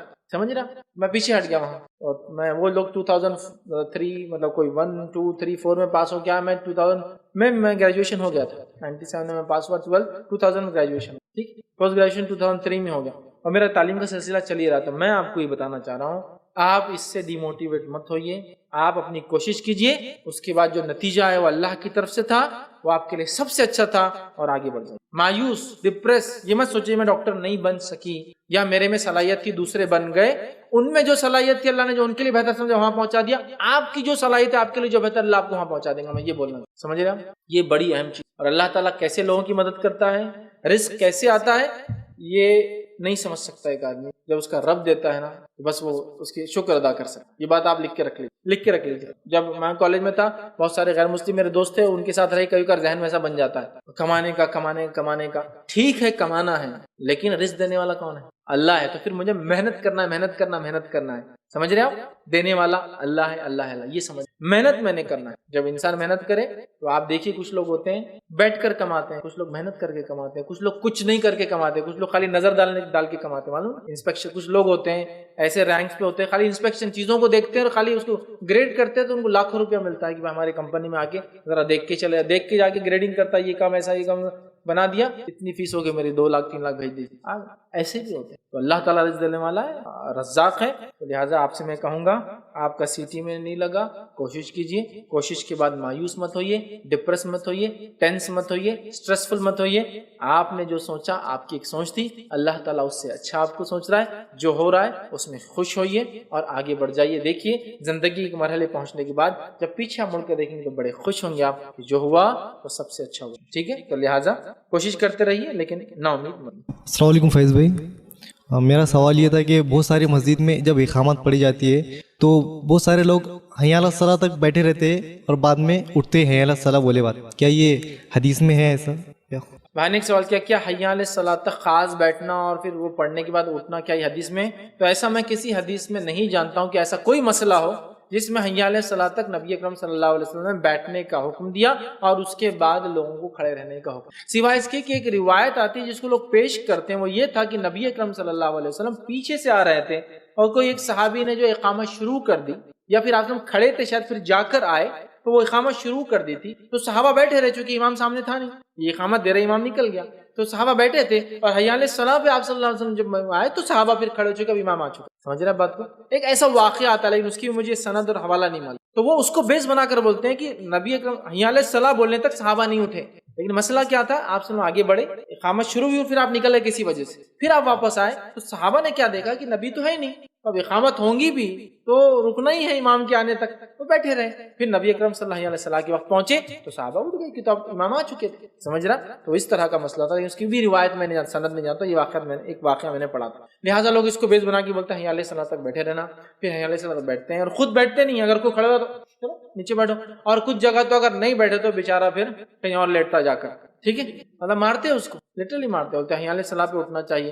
اور اس میں ایک عقیدہ بھی ہے جو مجھے پتا ہے، وہ یہ ہے کچھ لوگوں کا کہ حی علیہ السلام بولنے پر نبی اکرم صلی اللہ علیہ وسلم خود حاضر ہوتے ہیں، جس بنیاد پہ پھر بولتے ہیں حی علیہ السلام پہ کھڑے ہیں کیونکہ آپ سنواتے ہیں. یہ تو بڑی عجیب غریب عقیدہ ہے، بڑا عجیب. سلام پڑھے تو نبی اکرم صلی اللہ علیہ وسلم آ جا رہے، نعت پڑھے تو نبی اکرم صلی اللہ علیہ وسلم آ جا رہے. میں تو یہ بولتا ہوں آپ کے ملک کا پی ایم جلدی نہیں آتا آپ کے پاس، تو آپ نبی کو ہر جگہ بلا رہے، دھکے پر بلا رہے، دن اور رات بلا رہے. مطلب کوئی عام شخصیت ہے؟ مطلب اگر اہمیت کے اعتبار سے بھی دیکھیں، جو لوگ یہ بولتے ہیں نا وہ جو پڑھتے تو نبی خود آتے ہیں، تو سوال یہ ہے کہ کیا تم نے اپنے نبی کو اتنا آسان بنا دیا؟ تم ہی بول رہے ہیں اتنی بڑی شخصیت ہے تو ہر کوئی پڑھ رہا اور بلا رہا، عجیب ہے. تو بولتے آتے ہیں، لہٰذا وہ بیٹھے رہتے ہیں، پھر حی علیہ السلام پہ کھڑے ہوتے ہیں. اسی لیے وہ اتنا چڑھتے ہیں جو کھڑے ہوتے ہیں. لیکن اس کے لیے کوئی صحیح حدیث یا کوئی ایسی روایت جو لائق عمل ہو میں نے کبھی نہیں پائی جس میں اس طرح کا کوئی واقعہ ہو کہ حی علیہ السلام پر خاص صحابہ اٹھے یا اللہ کے رسول صلی اللہ علیہ وسلم اٹھنے کا حکم دیا. بلکہ اقامت شروع ہو تو اٹھ کر صفوں کو درست کرنے کا حکم ہے. نبی اکرم صلی اللہ علیہ وسلم جب آگے جاتے اقامت دی جاتی، اقامت کے بعد آپ پلٹ کر بولتے ہیں اپنی صفوں کو درست کرو، اپنی صفوں کو، بخاری کی روایت میں اپنی صفوں کو درست کرو. اس لیے کیا فرماتے ہیں فَإِنَّ التَّصْفِيَةَ الصُّفُوفِ مِن تَمَامِ، صفوں کا درست ہونا نماز کے قائم کرنے میں ہے، ضروری ہے. تو صحابہ صفوں کو سیدھا کرتے. ظاہر اقامت ہوئی، نبی نے مطلب امام نے اعلان کیا صف سیدھی ہو رہی ہے، تو وہاں کہیں بھی نہیں ہے کہ صحابہ بیٹھے رہتے تھے حی علیہ السلام پہ اٹھتے تھے پھر صفیں سیدھی، نہیں، صحابہ صفیں سیدھی کرنا شروع کر دیتے تھے جگہ کرنا. لیکن اس کے باوجود بھی اللہ کے رسول اعلان کرتے، چونکہ صف کا سیدھی کرنا بہت اہم عمل ہے، آپ اعلان کرتے پھر صحابہ صف کرتے. کچھ روایتوں میں آتا ہے یا کچھ صحابہ کے اقوال آتے، وہ کہتے اتنی صف سیدھی کرتے ایسا نیزہ ہوتا نا ایک دم، یا تیر ہوتا ہے ایک دم رائٹ ہونا، تیر سیدھا ہوگا تو ڈائریکشن میں صحیح جاتا ہے. اتنا صحابہ صفوں کو ٹائٹ کرتے اور کوئی جگہ خالی نہیں ہوتی، کاندھے سے کاندھا قدم سے قدم لگتے. ایک مرتبہ ایک صحابی کھڑے تھے اور ابو دجانہ نام تھا رضی اللہ عنہ، اور ان کا فزیک ایسی تھی کہ چیسٹ باہر رہتا تھا. ہو سکتا آرمس وہ ہو یا پھر بیکس بڑے ہوتے کسی کے تو فزیک ایسی ہو جاتی، تو ان کی فزیک تھی. تو نبی اکرم نے ایک بار صف میں دیکھا ان کو، چیسٹ باہر تھا. تو آپ نے کہا ابو دجانہ کہ امت میں اختلاف چاہتے ہو؟ کہا نہیں. تو کہا سینے کو اندر لو. تو وہ ایسے کھڑے ہوتے، مطلب چیسٹ بھی باہر نہیں آنا ہے، صفیں اتنی درست کہ سینے اور کاندھا اور قدم بالکل سیدھا.